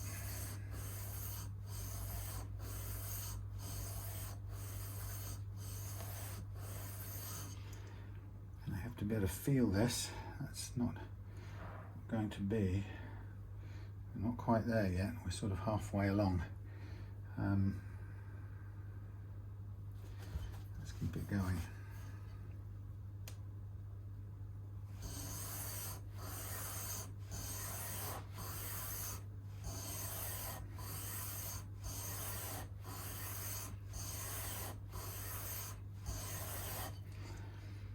Nearly there, about 2 mils away. See how it sits for starters. We'll probably end up right where we started, not knowing my luck. Okay, that's getting closer.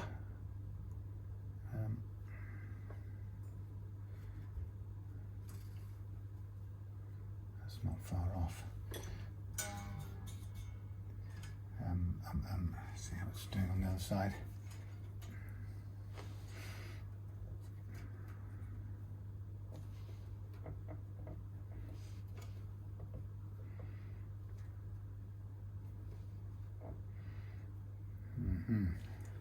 See if I can get this tightened up and see where it sits, because we may just be able to get away with it. I'm wondering if this is slightly too long as it stands.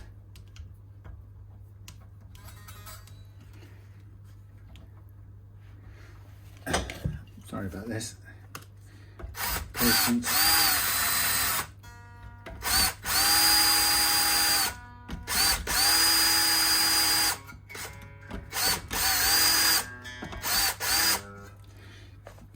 So the playing action at the moment is looking good.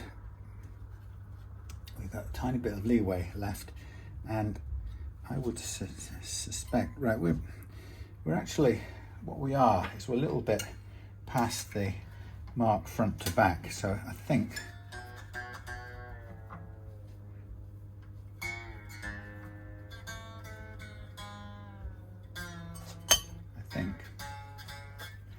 we probably would do well to thin this down front to back,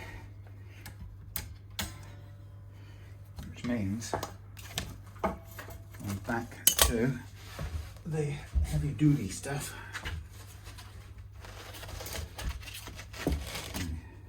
And we do it off this back edge now, okay, because we need a nice square front edge. Actually, there's a bit extra we can do off the front edge.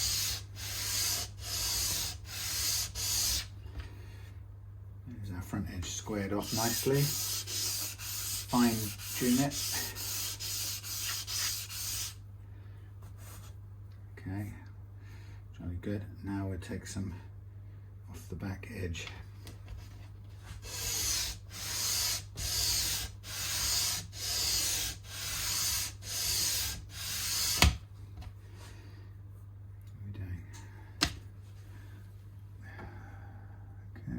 Nearly there, not far off. Okay, need to press down on this edge a bit more.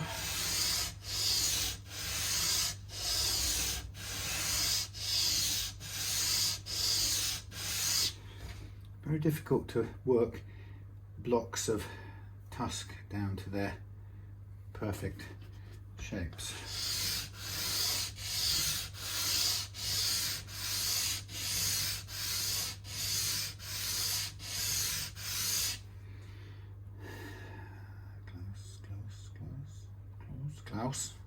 Klaus, but no cigar.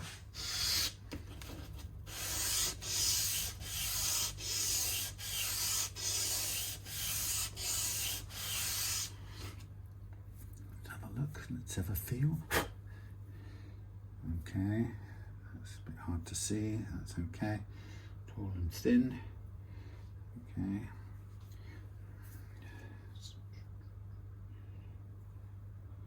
Okay, we get the back. Tightening up.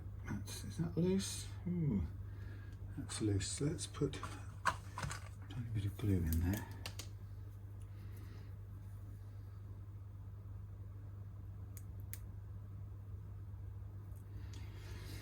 Get in there.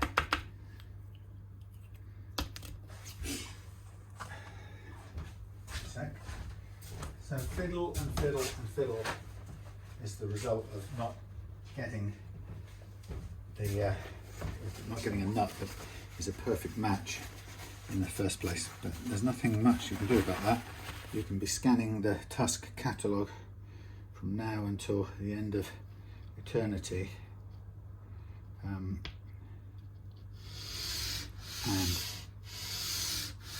not quite get it perfectly right.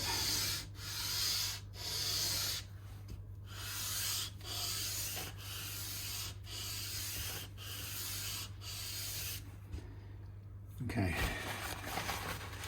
that is nearly all we can really do, and we shall now see where we're at.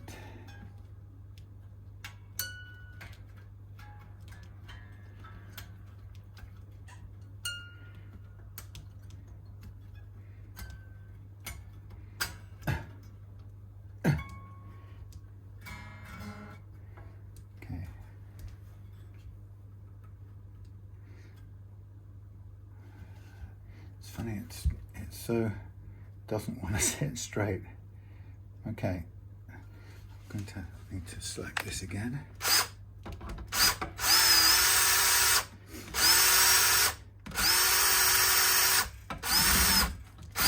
Come on.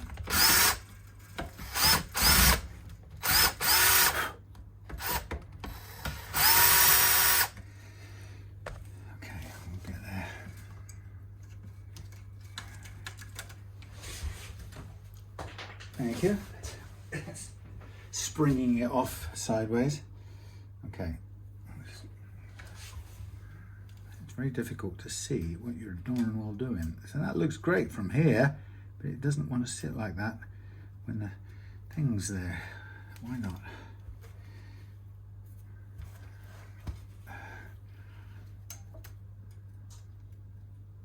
Same thing. That looks great from there. What's going on? How weird.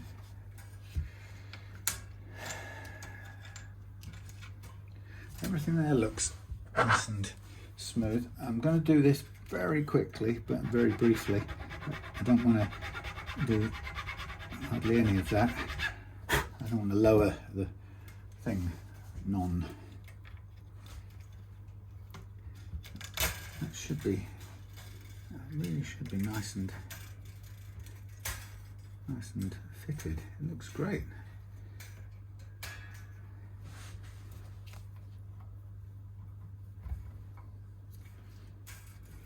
Just get on there and stay on. Do what you're told.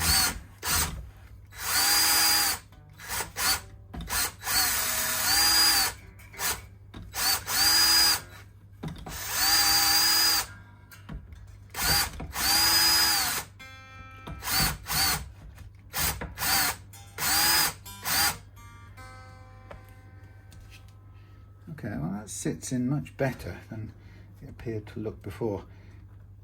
But it's sticking up or moving away at this end.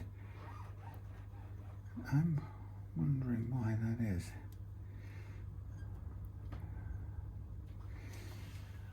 It's not bad. I'm going to tweak it a bit later, but as it stands, it's fine. We can get on and do the setup.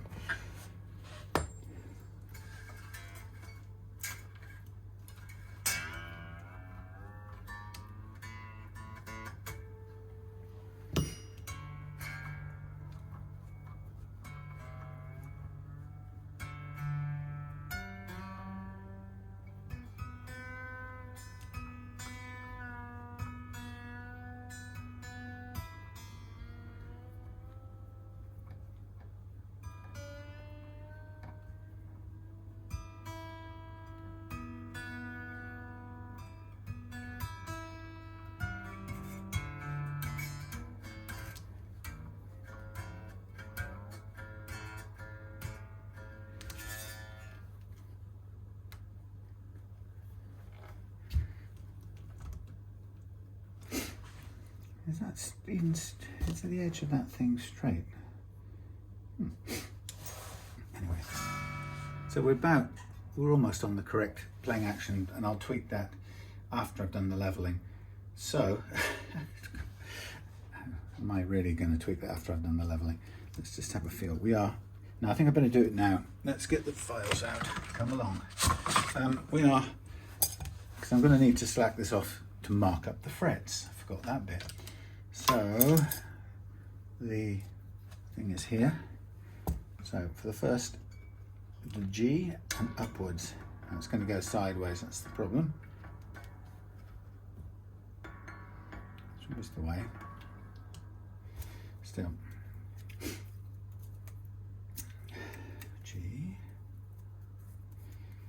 Unless you stick it in place. That's pretty good actually. I'm not even going to do it, that is spot on. That's not worth messing about with. So we want that seat there, and there might be a fraction off this end as well when all said and done. Okay, so we still have to mark up the frets. So I'm going to just pull the frets to one side a bit and fit my way around things as best I can.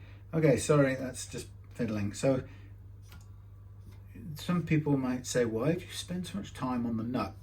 And the reason is, as I mentioned in the last video of Mike's other guitar, because the nut is critical to the way the guitar plays, and it's, in many ways, it's one of the most overlooked aspects of guitars.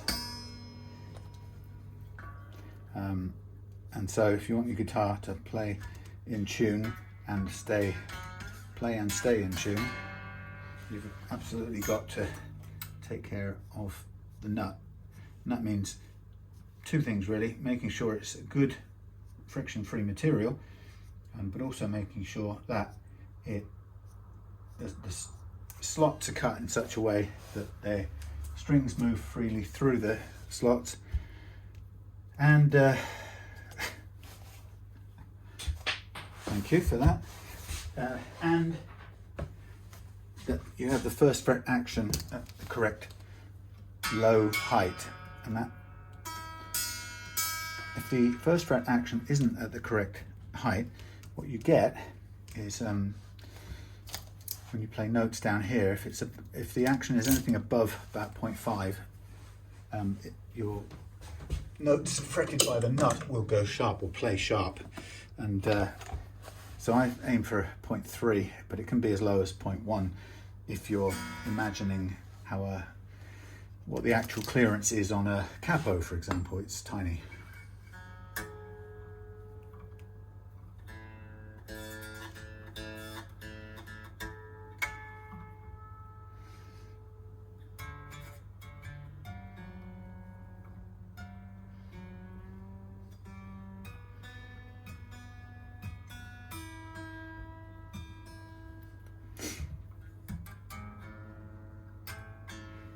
Okay, so I'm going to now level.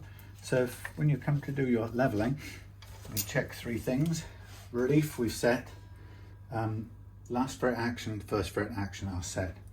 So we've got the three main components of our playing action already set, which means we can now proceed with the fret leveling part of things. That's about right, that's good, by chance. So I'm only removing one string at a time here. But so the first track of fret leveling is the one that is very interesting. You know, it's always a diagnostic pass. So don't knock the nut out of the way. So I'm just sort of very lightly doing it. Now I can see a big valley already in this thing here. Is it bad? No, it's not that bad actually. But looking at it, we've got sort of average or low, okay, high, high, average, average, a little bit higher, average, average, low, low, low, low. So we've got some ups and downs, which is quite exactly what you'd expect on any guitar, other than a faint few specialist guitars. The most perfect one I ever played was or ever tried to set up was a carbon fibre neck.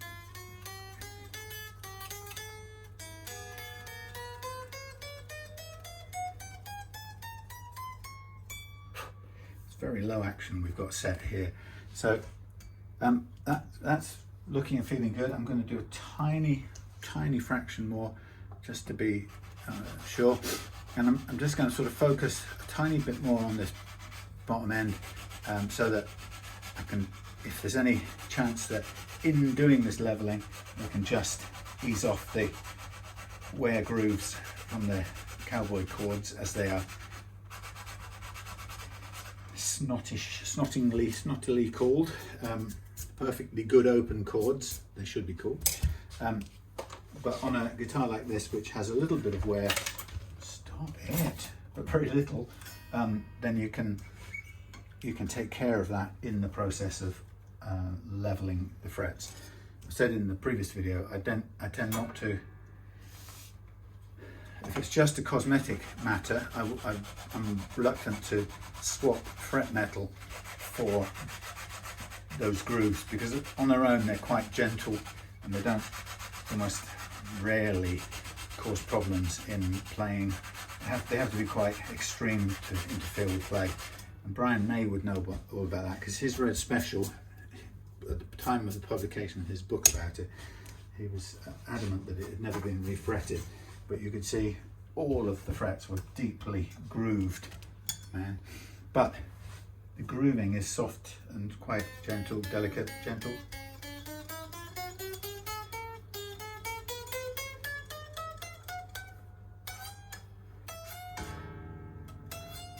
See, when you haven't got the nut glued in and you go to bend notes, the nut moves.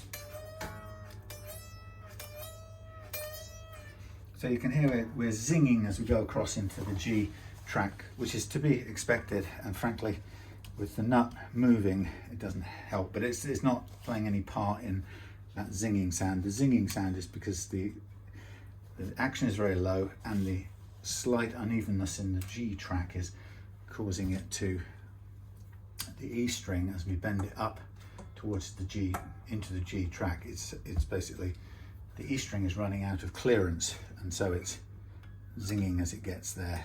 Now, I haven't really got anywhere to down. I'll put this one, for some reason it won't stick anywhere else. These slots are very, the word is very slight, so they don't want to move out of the way. So I may have to hold this one out of the way and level manually, or just keep it pushing slightly to one side. Not perfect, but it'll do under the circumstances. So as I'm doing this G track now, I'm sort of thinking about that little bit of choke or zing as the high E string tries to bend up the hill to the top of the radius point on the G track, and then come back down away from there to the bridge where the high E is anchored. So the high E, in 3 dimensions, it moves from here up the hill into the middle of the G track and then back down to the lower point here. So that's why the clearance is taken away when you have a low action. And that also applies to when you have a a very tight radius as well.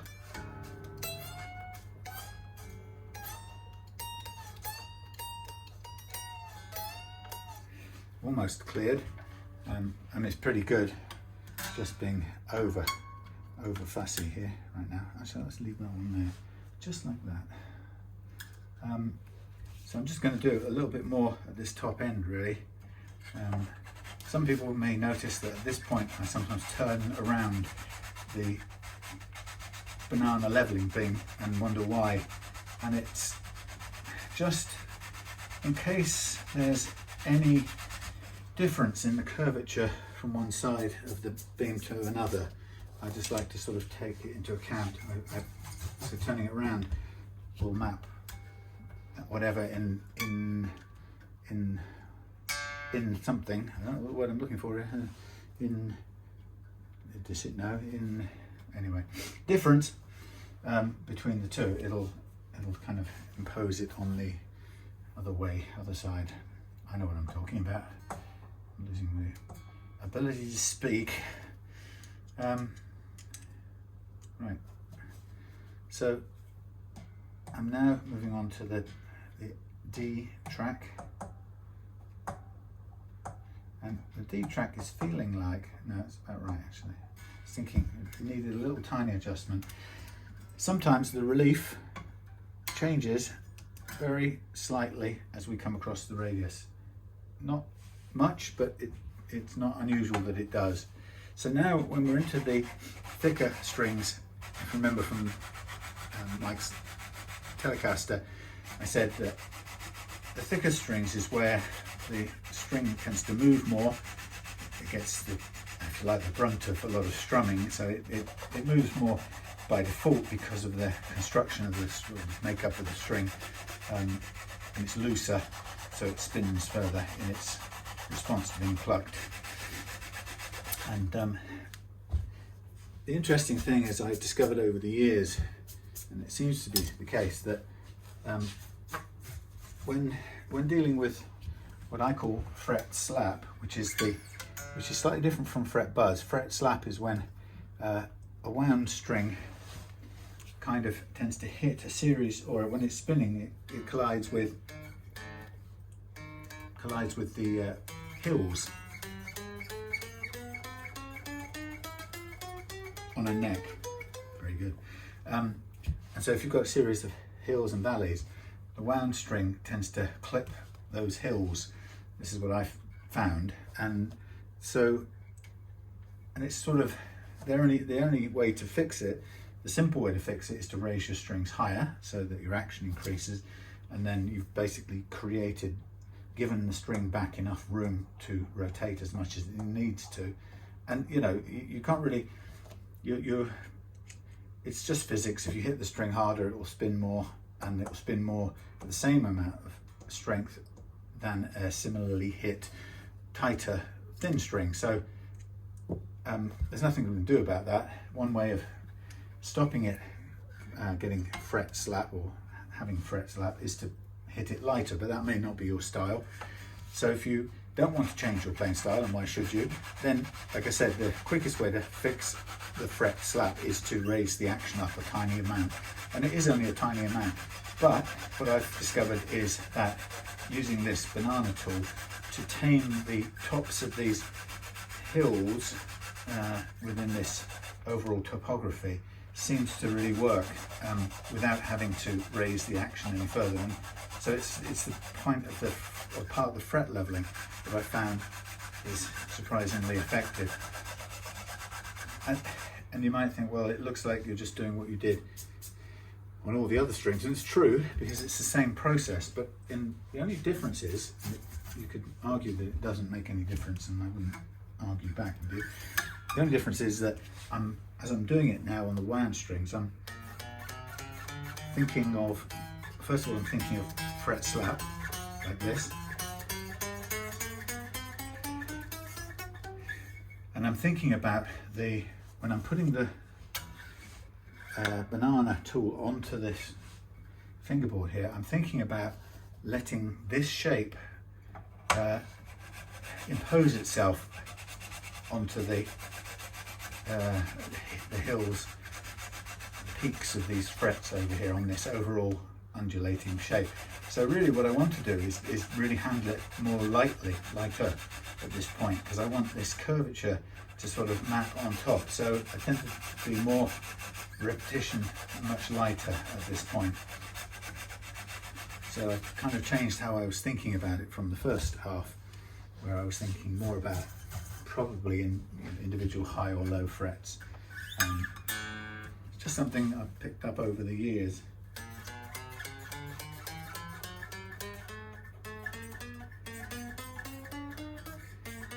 Tiny little bit there, and that was because originally it was a lower spot here.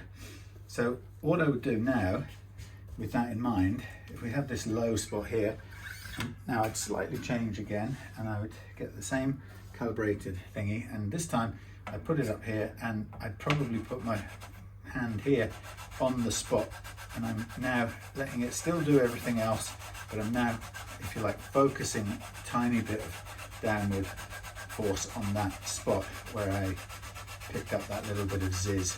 And this is pretty damn good for what it is, so I don't think, you know, I'm pushing it quite hard. And then I would move on, because I'm pretty confident in that's made it as good as it can be for this low action. And then we move on to calibrate finally the low E,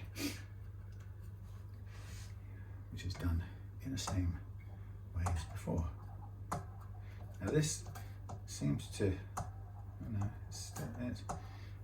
kind of says it wants a tiny bit more curvature, and the amounts I turn the tool are tiny. It's barely touching in the middle. So if I want this curve to be as accurate as possible to this sample I've made. So that feels good. It's connecting directly with all those three what's it and things. So now I'm confident that this curve can sit on here and map itself. Now, you know, you think, okay, I'm pushing a curve backwards and forwards. It's true. I'm trying to, obviously, I'm only going about 3/4 of an inch either side, so it's not dragging this huge great curve up and down like this. In a way, it's slightly better that it goes a little bit side to side as well, which I tend to do anyway, just to sort of blend it in with the previous one. So it's a, you know, as you can see, it is a small amount of movement overall. So we're not really talking massively scientific here, but we're talking about just trying to ease off. And it's my experience that this does help ease the fret slap, and I've tried to explain it the best as I imagine it to be happening, really, and I hope that it makes sense.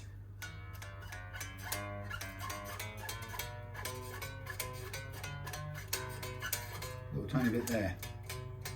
Now I think that's because this is in a slight dip here, so we need to work on this bit here.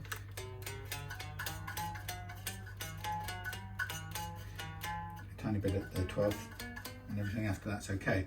So 5 and 12. So again, take this back off.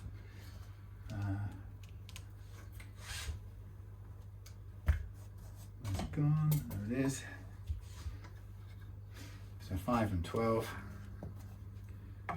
So again, 5, and I'm pressing down a little bit around 5 to 7, just to kind of see if we can ease off the hills on that part of the fretboard. And then, just for fun, turning it around, and I'm now concentrating my pressure a little bit on 11 and 12, where I heard the other little tiny, felt the other little tiny bit of slap still in there. And instinct tells me, experience tells me, that's enough. So, as I say, it's a kind of description of how I work it. It's not massively scientific, I'm afraid, but it's my attempt to make it make sense. Got a little bit, take off that side.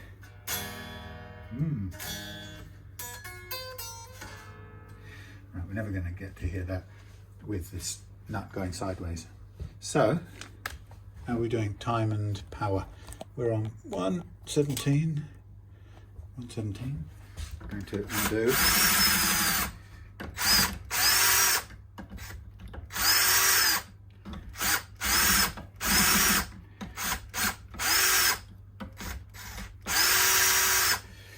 Okay, so I think what we need is a tiny bit of material off the base end, a tiny bit more material off the base end, and then we need to, oh I see, that's why it made that noise, it's pulling that bit undone.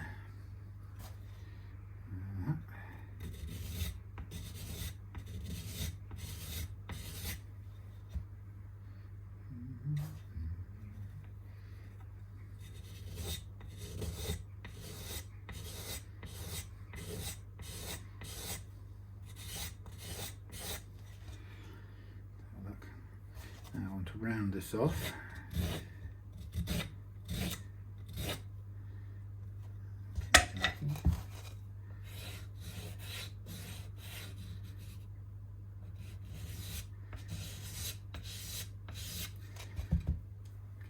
Okay.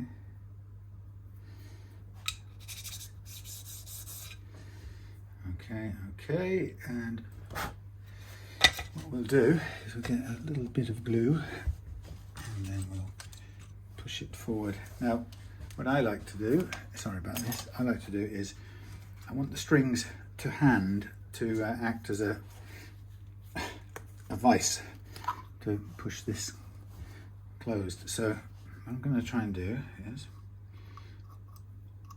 put a little bit of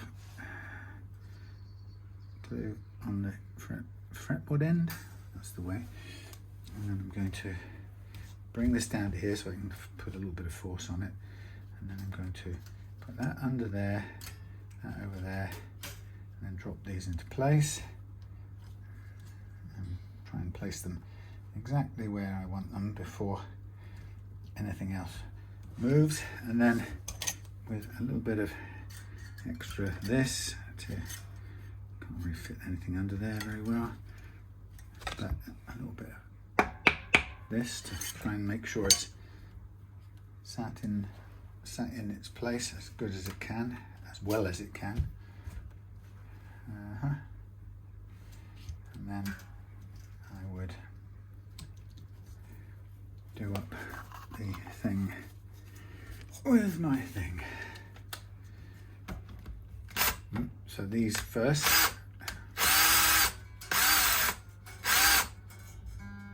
Middle. So we've got those pegged down.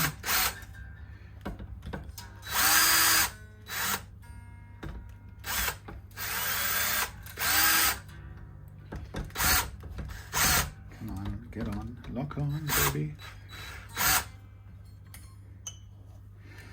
Okay, so there we have nut fitted, as snug as it will be. Now I'll put away these bits, and that's the leveling done. Okay, so we now go on to the relatively boring stuff, which will be to take off the strings, throw them away, and then we move on to masking off the neck. Sorry about this boring camera work. We mask off the neck and give it a jolly good clean down. But if we're happy that this is stuck on and stuck in place, as good as it's going to be, I'm going to start with the outside here. Alternate.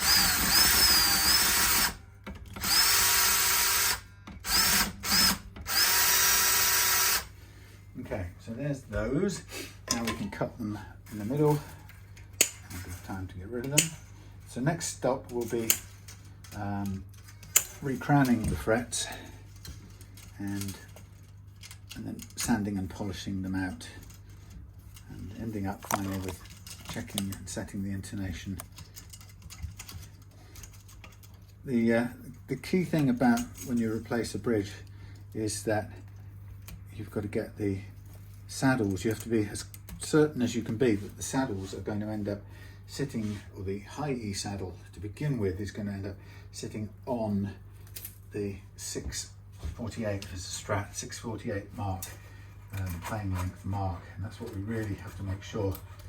And if it does, then we're we're likely to intonate, and it's surprisingly hard to get that to do that, no matter how many times you measure. So I'm confident that I measured several times.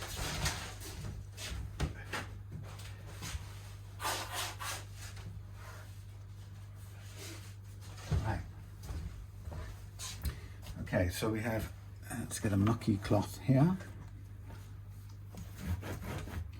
and wipe off as much dust as is there. So in order to re-crown the frets, I'm going to mark up the fret tops again. So I'll just do it like that, and then we're going to get the StewMac file, and we're going to basically round off any flat spots on these frets caused by the leveling. And once we've done that, then we know, as long as we leave a very small line of black marker on the tops of the frets, then we can be confident that we've reshaped the fret by rounding off, if you like, the rounding off the flat spots, any flat spots. If we leave this little black line, as you'll see in a second, maybe you won't see, it's quite hard to see. There you go.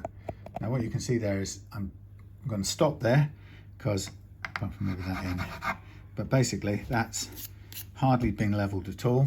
And I'm going to move on to this one, and you can still see, and you'll see on this one too, you'll see evidence of the fret grooves. You see that there?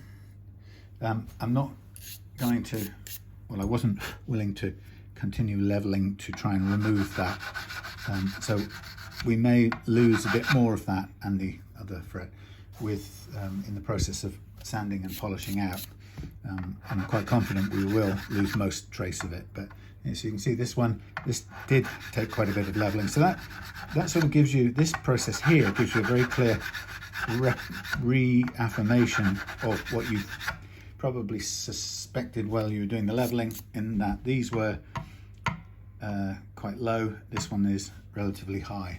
So you can see that by the amount of the width of the black stripe down the middle, and so it tells us we've got to do a little bit more work to round it off and reduce that line down to as thin as we can make it. And so we kind of continue moving along. So again, at each stage you get this confirmation of what, that affirms what you thought was going on, and the frets that you thought were quite considerably high, when you get to them, this process will affirm it, because you'll see a tiny thin strip of metal and a big black strip of pen. Now this one says it's going to be, I thought it was going to be quite leveled, but that's okay. And so onward we go. I mean, if you want to just run down all of them, that's been leveled quite a bit.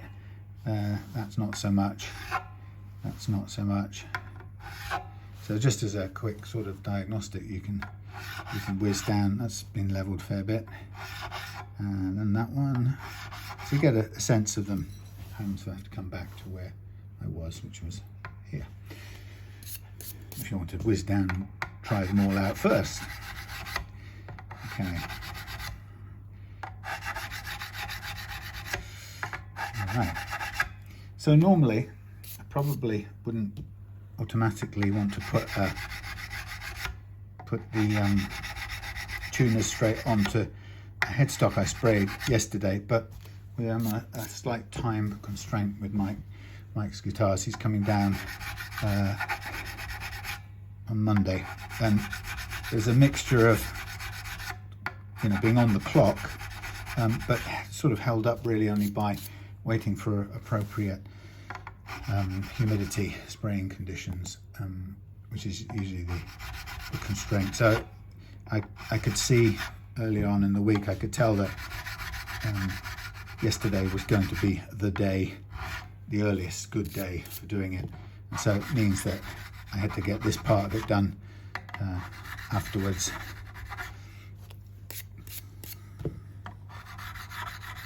Hardly any work there on these last ones at all, which means they basically didn't get leveled in any substantial way.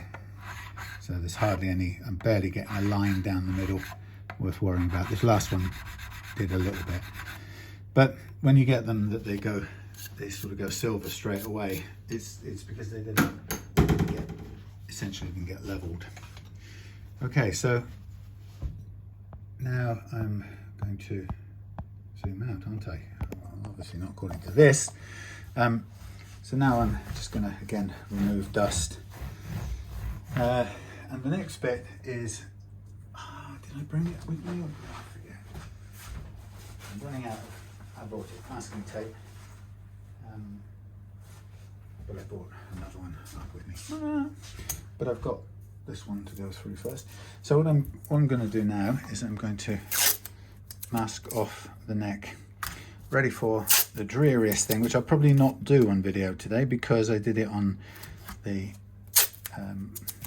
Mike's Squire telly, thin line telly yesterday, so it won't be any different at all, and I can just save batteries and listen to something on the radio while I do it, and then just come back for the process of setting up the tremolo. And I was also going to make, you must remind me to explain what happens when you start out with a tremolo set at fully floating and then you go later on want to put it to down only or locked. It's easy to do, and I'll show you how, but there is one implication that when you move it from fully floating to either lock down or down only,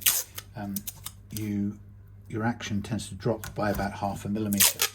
And 0.5 millimeter on the kind of low actions that we're setting here is enough to run you into rattly, buzzy frets.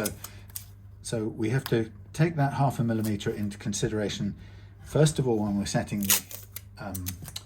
the tremolo floating. So I basically lower the action by 0.5 millimeter before I raise it up in the process of floating it, and then you have to remember and be aware to raise the action if you deck your tremolo and use it in the locked or down only position after having it set fully floating. So I hope all of that makes complete sense. It will do when I show you. And I'm going to use the Galeazzo Fredua method, slightly modified to take into account that change in action, which I don't think his method did. Certainly didn't in the first few years when I copied it or borrowed it and used it. So he may have taken that on board since. Anyway, so now you can see I'm pretty much out of, I stretch the paper now to get it between the frets, but after this the paper, the masking tape is too big, so I need to go down to a smaller gauge. Well, luckily this one I made earlier, otherwise known as yesterday. I've got a pile of that I had made yesterday when all my masking tape seemed so far away. Now it seems as though it's here to stay. Oh, I believe in masking tape.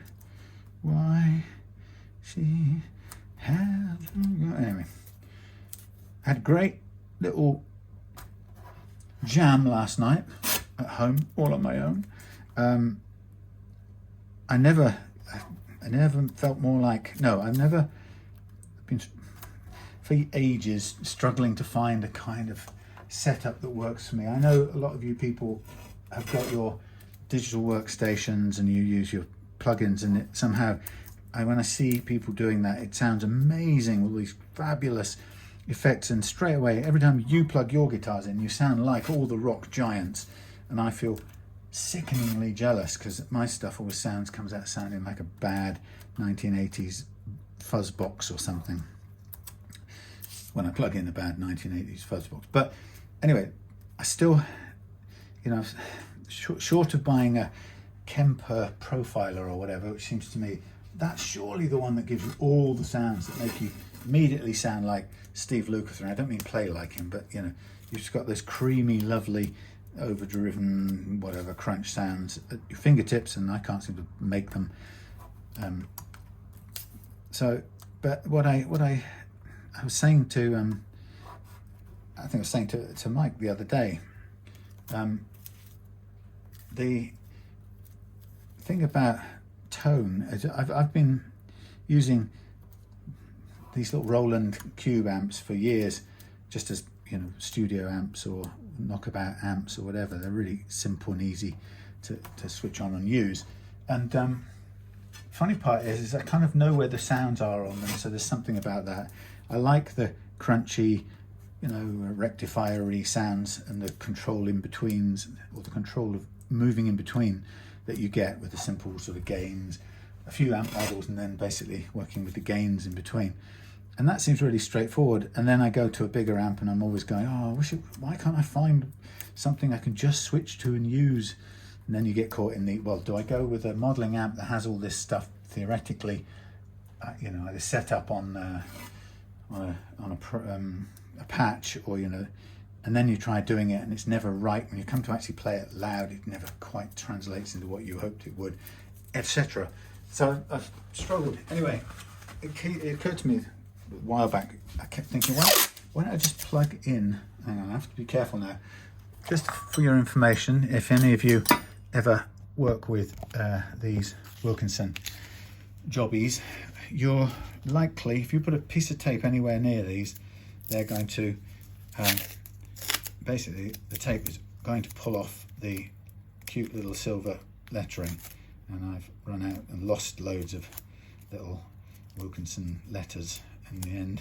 Had to just sort of you know, pull them all off because it starts to look stupid. So note here, I'm covering it over with a non-stick thing first, okay, before I put down my protective masking tape. And I'm going to do the same with the middle one. The other one's got plastic on it still, so I'm going to just try and actually hard to work this. I really don't want anything to touch the bleeding thing. That's not very good. Something like that, just keeping it away. Sorry about the noise of the tape. So there you are. I've protected the Wilkinson logos just for this job. Otherwise it just takes them away and you never see them again. Anyway, yeah, so I tried in the past, or experimented, but not really very seriously, with plugging. Thought, well, why don't I just plug my Roland Cube, which I like, straight into a clean channel on the Katana or something, which, although it's a good amp, quote unquote, I don't really seem to like anything other than the clean sounds on it. I mean, I don't find anything that I can dependably go to and goes, yes, that's Bryan Adams' Summer of '69 in a jar. So I was bored and I thought, I just want to play along, and then I thought, wait a minute, I've got this pedal box unit thing that I bought, which I quite like for its ease, but I don't like it sounds straight off pumped out through an amp. Like, all its distortions just aren't good. So what I thought was, last night I'd plug into my Boss Cube, Roland Cube, come out of that into this Boss ME5 or whatever it is, 50 thing that I bought a while back, which so basically instead of trying to find what do I call them, distortions and crunches on that, which I never can find anything that sounds any good, certainly not over the headphones. So instead of using that, I left that on pretty much clean and just used the slight bit of modelling that's on board that, but kept it mostly clean. And then basically just used the boss, the little boss, to get the dial in the distortion and classic British amp sound or whatever that's built in. And actually using that for the basic sounds was the perfect thing. And for the first time, I was able to play through those two things together on my headphones, mixed in with, I put on the Analogs, which is that Dutch band that plays all the Beatles later songs that never got actually performed live, you know, like White Album and stuff like that, Magical Mystery Tour and weird stuff. Anyway, and I played along with that with my little Beatles book on my knee, and everything was in tune because they were playing it live in concert pitch, with no funny tunings, original tunings, and I played along with that, running that through this ME50 blue thing, and I played through my katana, through my. So basically, what you're hearing is I cut out the katana altogether, but the katana would be fine then as the third thing in the chain, I think, if I was playing live. So that would be the next test. So I'm thinking kind of, but what's great is, you know, for the first time I've got a sound that I enjoyed playing all night, and it felt convincing in the mix between, in the headphone mix, you know, with the TV, with the YouTube sound source, good quality sound source, and mixing in for the first time, it was credible and I liked it. So I now feel like, well, all I have to do now is, if I need to, amplify that. Damn it, I've just turned up the blasted other card. I could have had two camera. I thought it was here. Oh, never mind. Anyway, right, I am going to stop this and put it on a bit of charge. I'll come back when I've done all this sanding, because it's just going to be noisy and boring. So I'm chuffed about that. I've got an amp setup I think I could almost live with. Woo!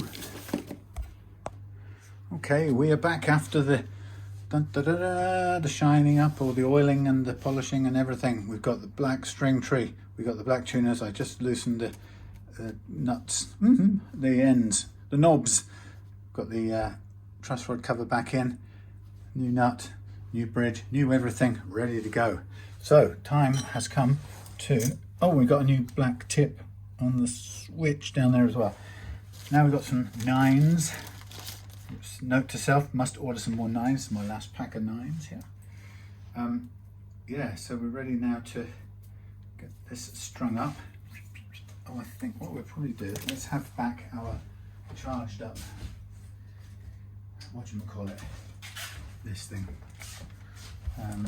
instead of using that one, which is a bit fierce for this work. Okay, so we're going to load up. So the main thing now is we're going to load up, get the strings all stretched out, get the intonation sorted, checked and sorted, make sure everything's good, and then from there we're going to what we're going to do then? Then we're going to set the tremolo into Yodi floating mode, and then we should be good. So we're on the G now. These Wilkinson bridges, you know, for whatever it is, 23, £4 or something, 25 with postage, I can't remember now. They're superb quality. Even Wilkinson did a weird thing. They kind of created an extra line of stuff so they could charge more for their, what they sort of called their standard line, and they created this budget line in conjunction with Music Lily or a factory that makes music lily stuff in China. And so, whereas a Wilkinson bridge used to be about, I don't know, £35 or something, it's now £25 for the budget one, which this is, and then suddenly you can get the better ones. I'm not really quite sure. I think my feeling is that Wilkinson's missed a trick on actually articulating what the hell the difference is, because now I'm just confused. So just as yesterday's guitar, I pull it all the way through. I don't use the double holes personally. You can put it in one and lock it across the other and start tightening it up. It's not a bad thing to do. It works fairly well, except I found it has slipped on occasion on the high string. So that's why I continue to use these the same old way. I go all the way through until it's taut, and then I pull back from the nut to the tune of 1 fret's worth, and then I wind on. And I keep this taut, and I get it hooked or crimped around the thing, and I just then hold this taut and guide it over the loose string the first time round, as you see it going under. And then as it comes round again, I sometimes stop, pull this one up, and with my forefinger here and everything under tension, I direct the held string underneath the off cut that's going around, and then let it come round. And then what you've got, I don't ever do a close-up of this, so what you've got then is the standard looky-likey. You get this thing there, look at that, 2 loops with the loose string coming out the middle, and if you kind of want, you can sort of wiggle it and pull them together. They tend to sort of end up pulling together when they tighten. Sorry about that, like that.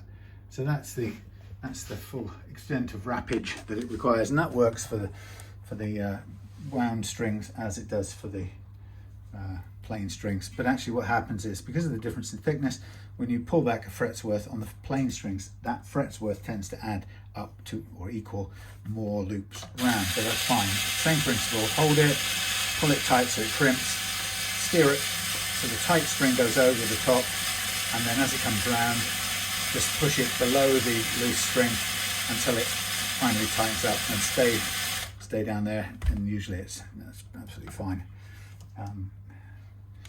And if you want to be tidy as you're going around, you'll want to snip off the excess, because I hate living with the excess. It's always in the way.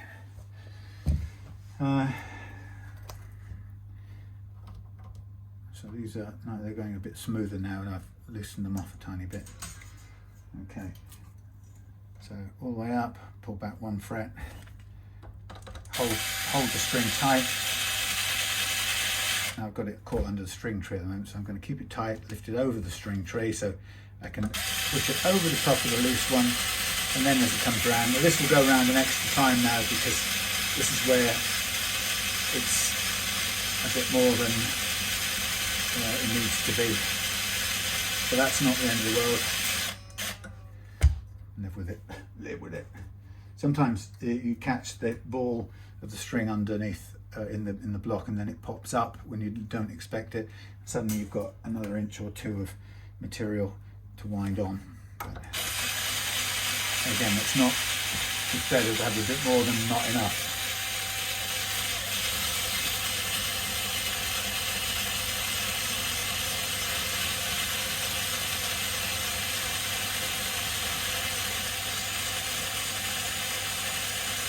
So that's quite a few more wraps on that high E,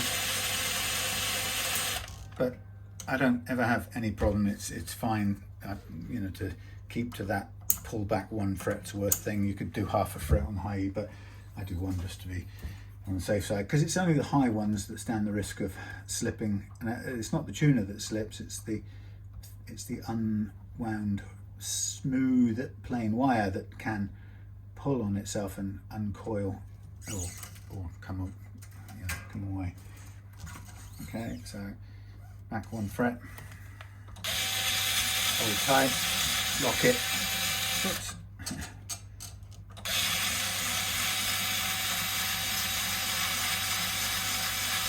First time over, second time under.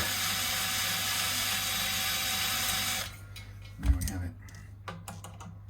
I'm doing another litter pick in the village tomorrow, and it's going to focus in on the area, the roads, streets near where I live, which is more densely populated because it's a lot of housing association type places. And whether it's pleasant to say it or not, it suffers from more rubbish than the more privately owned homes. It's just how it is, I'm afraid. And I live in the housing association, so I'm not, casting unfair aspersions on somebody because they're different from me. I'm part of that. So what I do then is I'm going to give the strings a gentle pull to seat them, and conscious that with nines you've got to be a little bit gentle, certainly of the B and the E. With any set of strings, if they're going to go, they're going to go. If the wrapping, winding around the ball end and stuff is not good, then it can give way at any point, so you can't really predict when it is. So first thing I'm going to do is tune up.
Okay, first thing I'm going to just check for myself.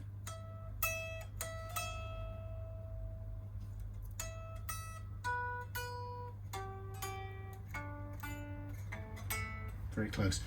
Right, so I said on the last video, but I'll say it again in case it's new folks will come to watch. Tuning stability on your guitar has nothing to do with your tuners. They don't ever wind backwards while you're playing and let your strings go out of tune. Tuning instability is always the cause of two things. It's not even caused by your tremolo. Your tremolo will find instability, tuning instability, and it will make it come to play. But the tuning instability is down to the condition of your nut slots and your first fret action. Your nut, think of your nut as 50% of it. The other 50% is unreleased slack in your strings. You've seen what we've done to get the nut right by changing the plastic one for a tusk one, getting the slots perfect, actually without even needing to file them, which is great. That's as good as this nut can be, made of tusk. Low friction and the perfect first fret action. Actually, it could be a tiny bit lower, but actually I don't really want it to go lower. So pretty, almost perfect first fret action. Nowhere near the going sharp zone. So we've got notes that will play perfectly. That's the nut part. That's 50% of the tuning stability done. The next bit is we need to stretch out our new strings. And this requires physical force. And as you can see, I'm doing it with thumb and forefinger, so I can put quite a lot of pressure into the string, but I'm not stretching it over its anchor point, which would be kind of potentially sharp and damage the string and cause it to break. So I'm just pushing the string against thumb and forefinger to get as much slack out of there as possible. So same with the thin ones, and this is where again you've got to be careful, because if a high E string is ready to go, it'll go whether you do anything about it or not. Now, the problem is I haven't got any more high E strings, so I've got to be careful. Not in 9 gauge.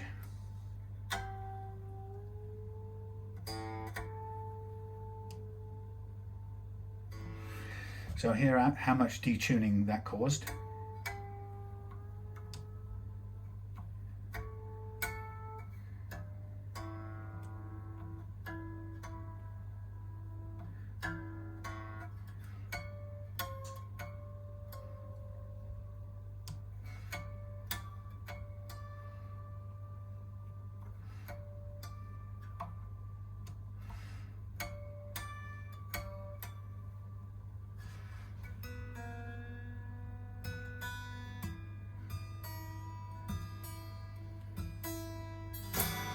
Okay, so on the first stretch we've got all of that slack out. Now take that however much we got detuned on the A string, that was quite a lot. It might have been a tone or a semitone.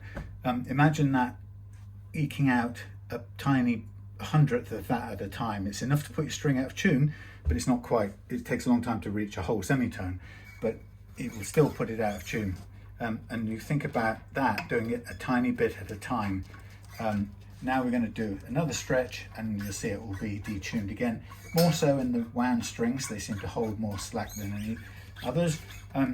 But the point being is that everything that we squeeze out of here at this point in time would be waiting to come out while you're playing or using the tremolo or bending notes or strumming or whatever you're doing, plucking, picking, finger licking, you know. So if we can get the thing to detune now, we're preventing it from detuning later on.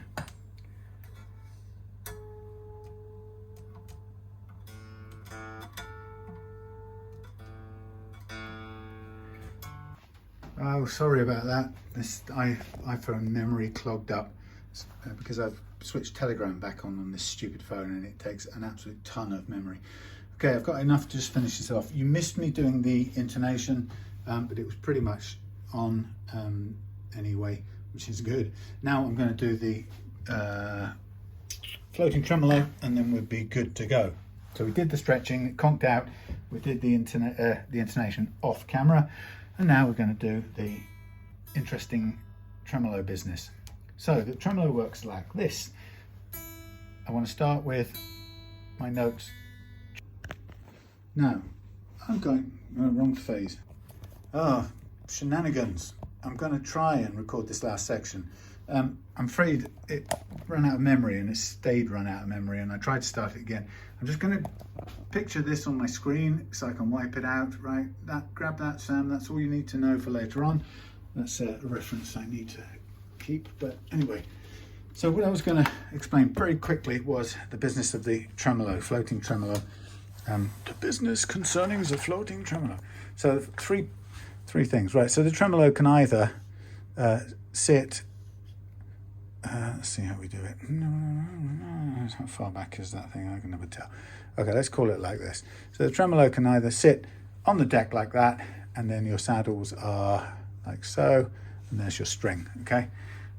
That's one way. It can sit and not do anything. And the way you make it stay like that is you put an enormous amount of, well, not enormous, you basically tighten the springs, you tighten in the claw screws in the back, all right, to add enough tension on the springs, and that, see, it pivots around here, you see, and that basically pulls the back down around this pivot point.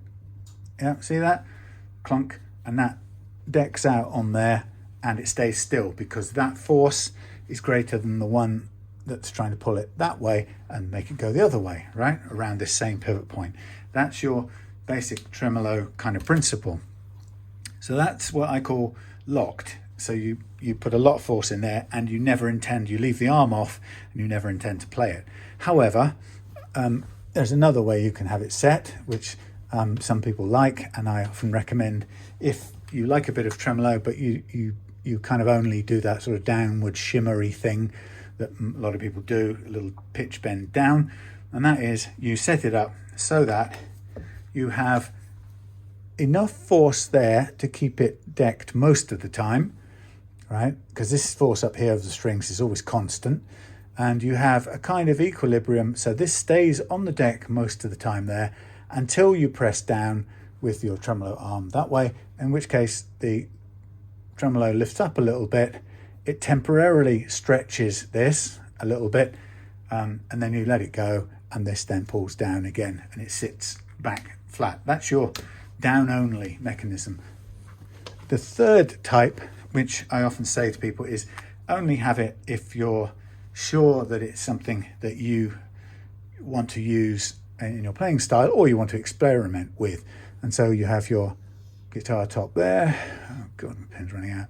You have your bridge. Now the bridge has a little chamfer at the front anyway. I forgot to draw in, but it's It's their little chamfer at the front. And you've got these, basically you've got these screws that come through like that into the wood. And those screws, the edge of the chrome edge of those screws, they are your pivot point, by the way. That's that red dot we drew before. Okay, so that's when it's down. Now, what we do when we float it is we take this and we rub it all out. And I'm going to do it in a different color that isn't run out. We take it and we start so that this part now reaches, I'm exaggerating, okay?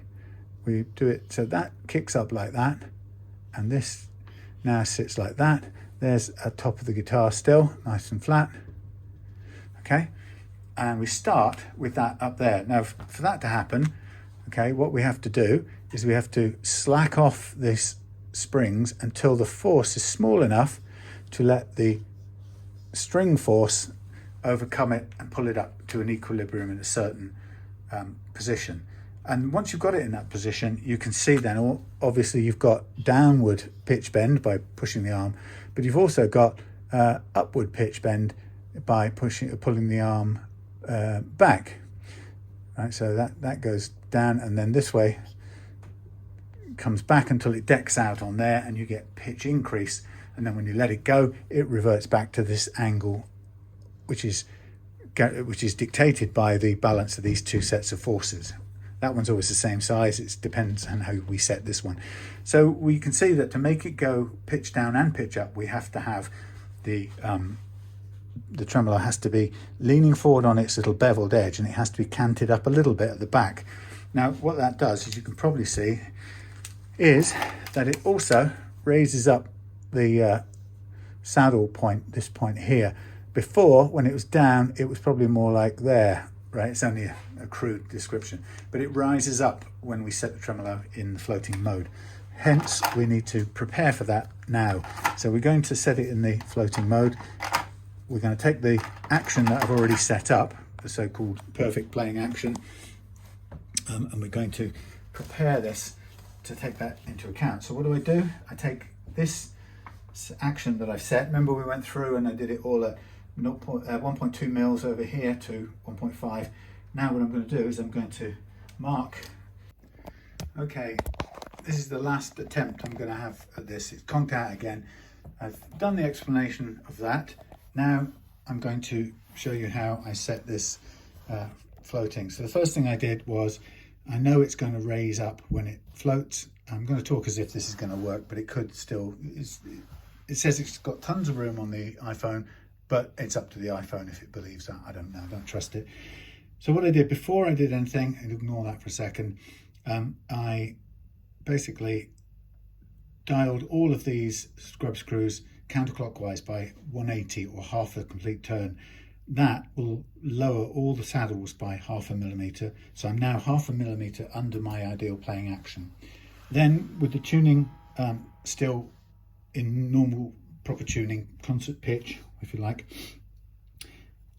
I played the G note and bent the tremolo forward until it was registering around about an E, and then I pushed underneath there to stop it moving anywhere, enough post-it notes to hold that note at an E, which you'll be able to see now it's doing. Ta-da. Close enough. Okay, now that's been created, the E has been created by pushing the tremolo block forward, and you can see now that's how far it's leaning forward to turn that G string note, which was a G, into an E. Okay, so that's what you do, and then you can, those of you who know where I'm going, know where I'm going with this, know that that's the position this is going to end up floating in. So how do I make that happen? Well, I tune all of this using the tuner. While it's in that position, I'm going to tune everything back to E, normal E. B on the B string, obviously.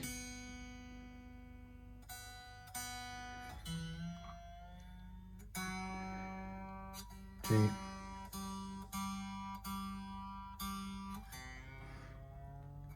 D.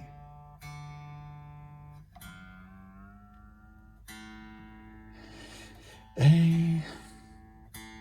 I had to switch the phone off and back on for it to register that I deleted the whole of Telegram and its discontents.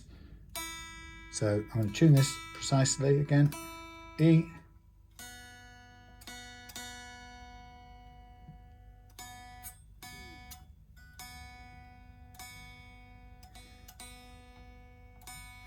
B. G.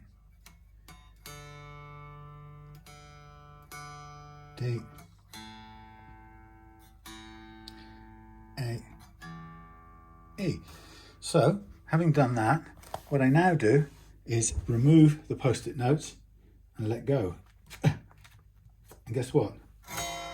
Everything goes sharp. But this is what you do next. This is the fun part. You get your big Phillips style screwdriver for the tremolo, one that fits the tremolo Watsits, and you hold this up, and I don't like the fact that this is in the way again. You hold this up, and the idea now is, why am I holding it up? Because I need access to the back. I don't know if you might be able to see it from there. Such a silly thing. Right, I'll try and do it at an arm's reach. So now this tells us that G, for example, has become A. Right, it went sharp as the springs pulled the plate back flat. We don't want A, we want G. So how do I get G?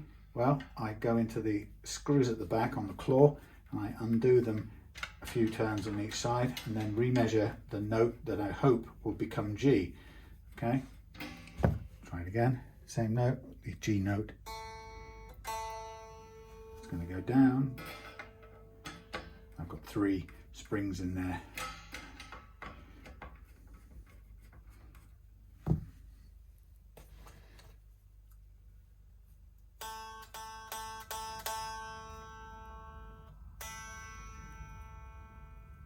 Wow, too many springs. This is going to probably have to be done again with only 2 springs, only for the reason that this, when I let these all the way out, which it's going to need to be to get back to G, the problem I've got is that the springs may start to protrude.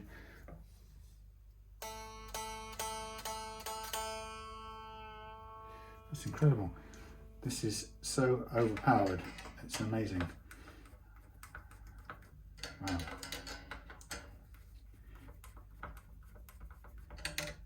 Get any reduction in note. Other than that, I've gone mad. There we go.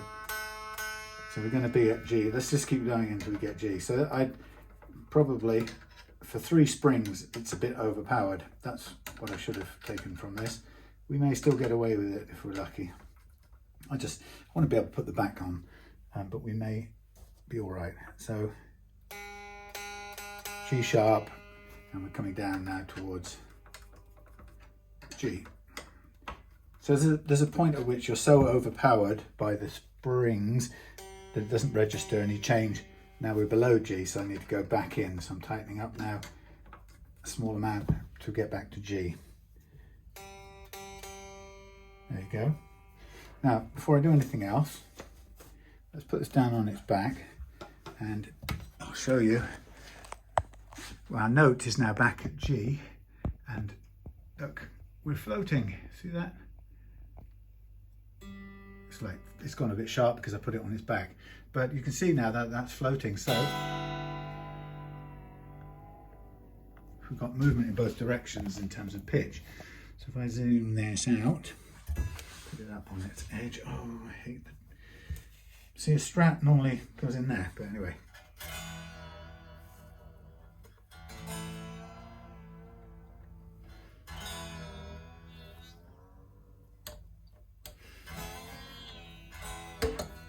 Whoa. Right, we've popped a spring off. Didn't like that. That's because it's too far out, it's too overpowered. Okay, I will need to redo this with just 2 springs because that doesn't like that. So these springs are too powerful for this balance of things. So what I'm going to do is I'm going to show you it from the scratch, from the start again, which I didn't plan to do, but now I'm going to have to do.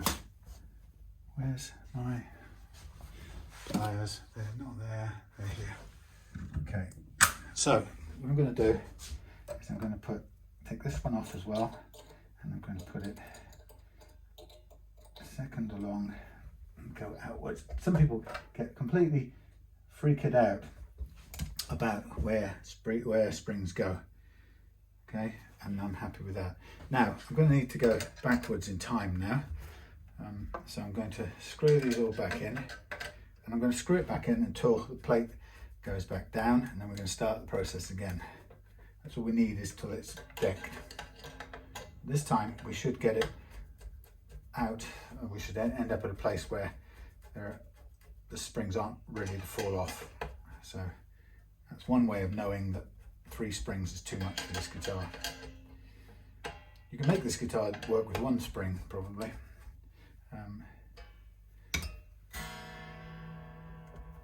Tiny bit more. Okay, what I'm also going to do is just double check these, make sure we're just where we want to be.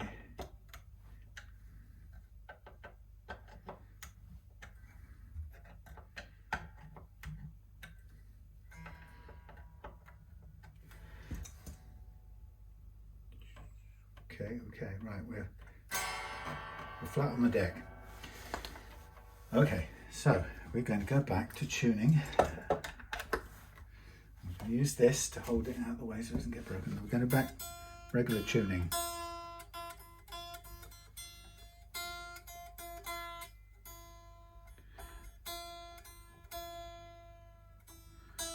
That's weird.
Okay, there's our start point.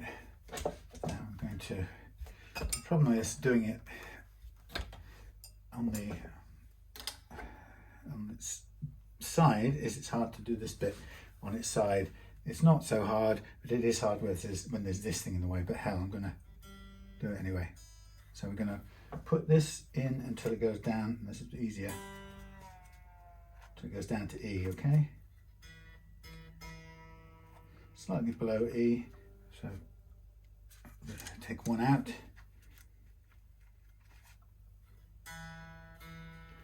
Take one more out.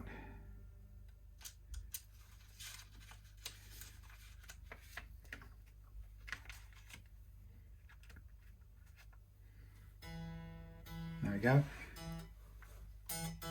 Now we're going to tune up to G again.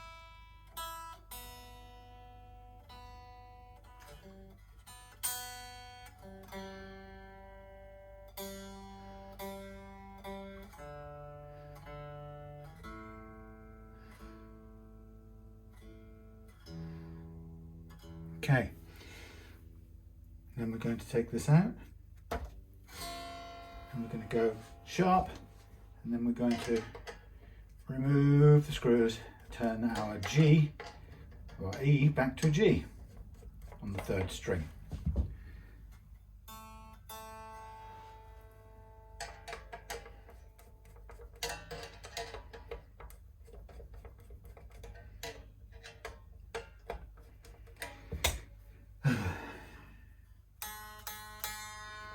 sharp.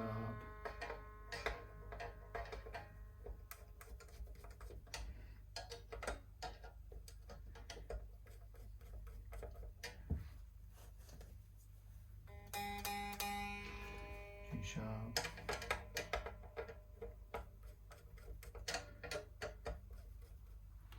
Coming down towards G.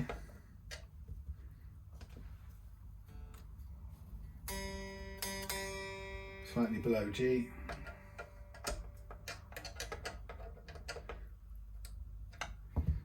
Should be about there. There we go. That's better. Suited much better to 2 strings than 3. That's better.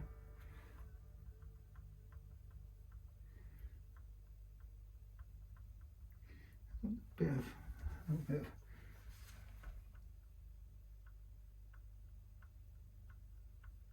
see, that's touching down on the underside of there.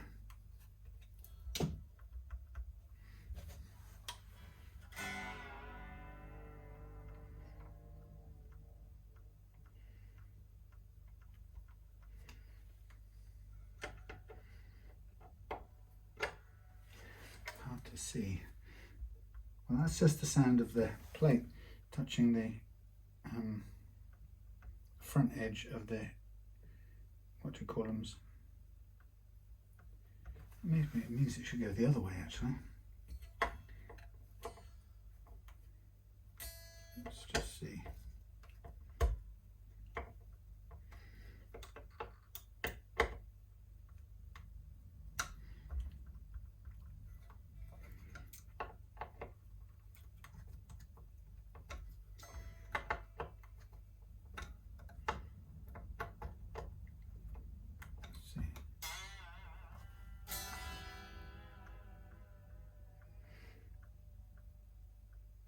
It's interesting. It's just a little bit of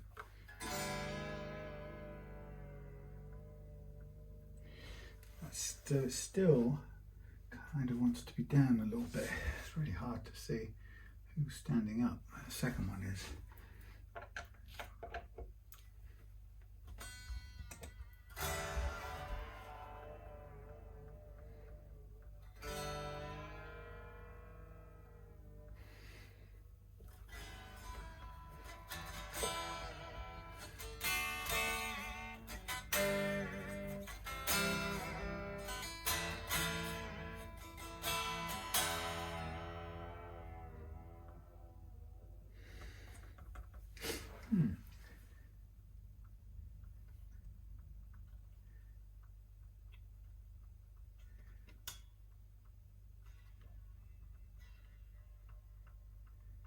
I wonder if that's not touching anything here. Slight little. I wonder if that's got anything to do with it. That's not quite all the way in. See that?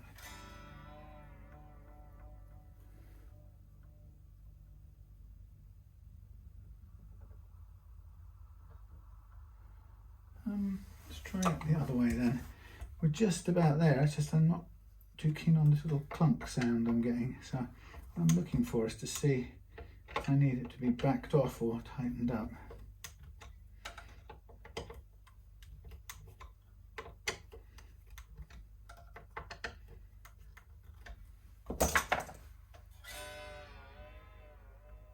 Now either way, it's still a little clunk.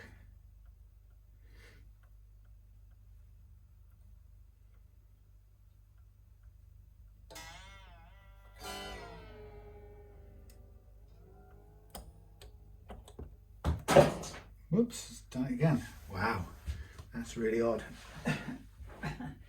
There we are, floating tremolos. Why is it doing this? Why is that not equal to that?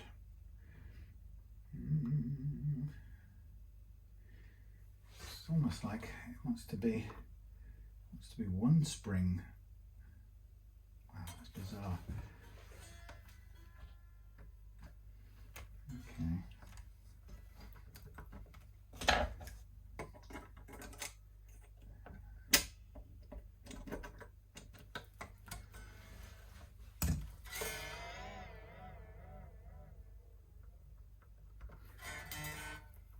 very odd. I'm going to try this, just sorry about this, boring for you. I'm going to try this with one spring and see what's going on here, because I don't know if there's something about this that when we end up bending it back, it chucks off the spring. I don't know if it's the spring's too long by default or something. It's the ones that came with the Wilkinson, so I just don't get it. So one spring, I can't get it to do the whole thing.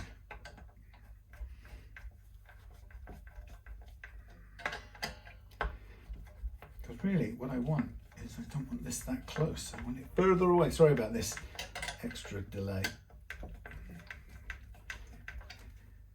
So that's the kind of range we want. I mean, we want it to go there and be still tight. So it's about 1.5 springs. So what's wrong with the springs? They're too short. Too something. Doesn't feel right. That is weirdness.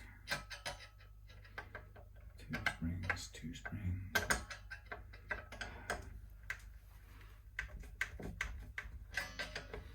So I'm going all the way in flat on 1 spring.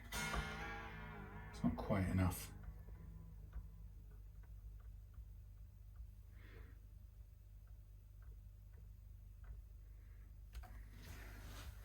Very interesting.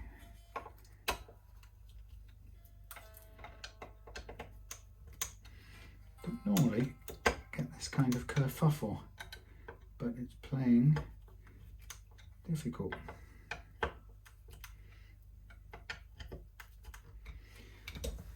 Let me just see something here, mate.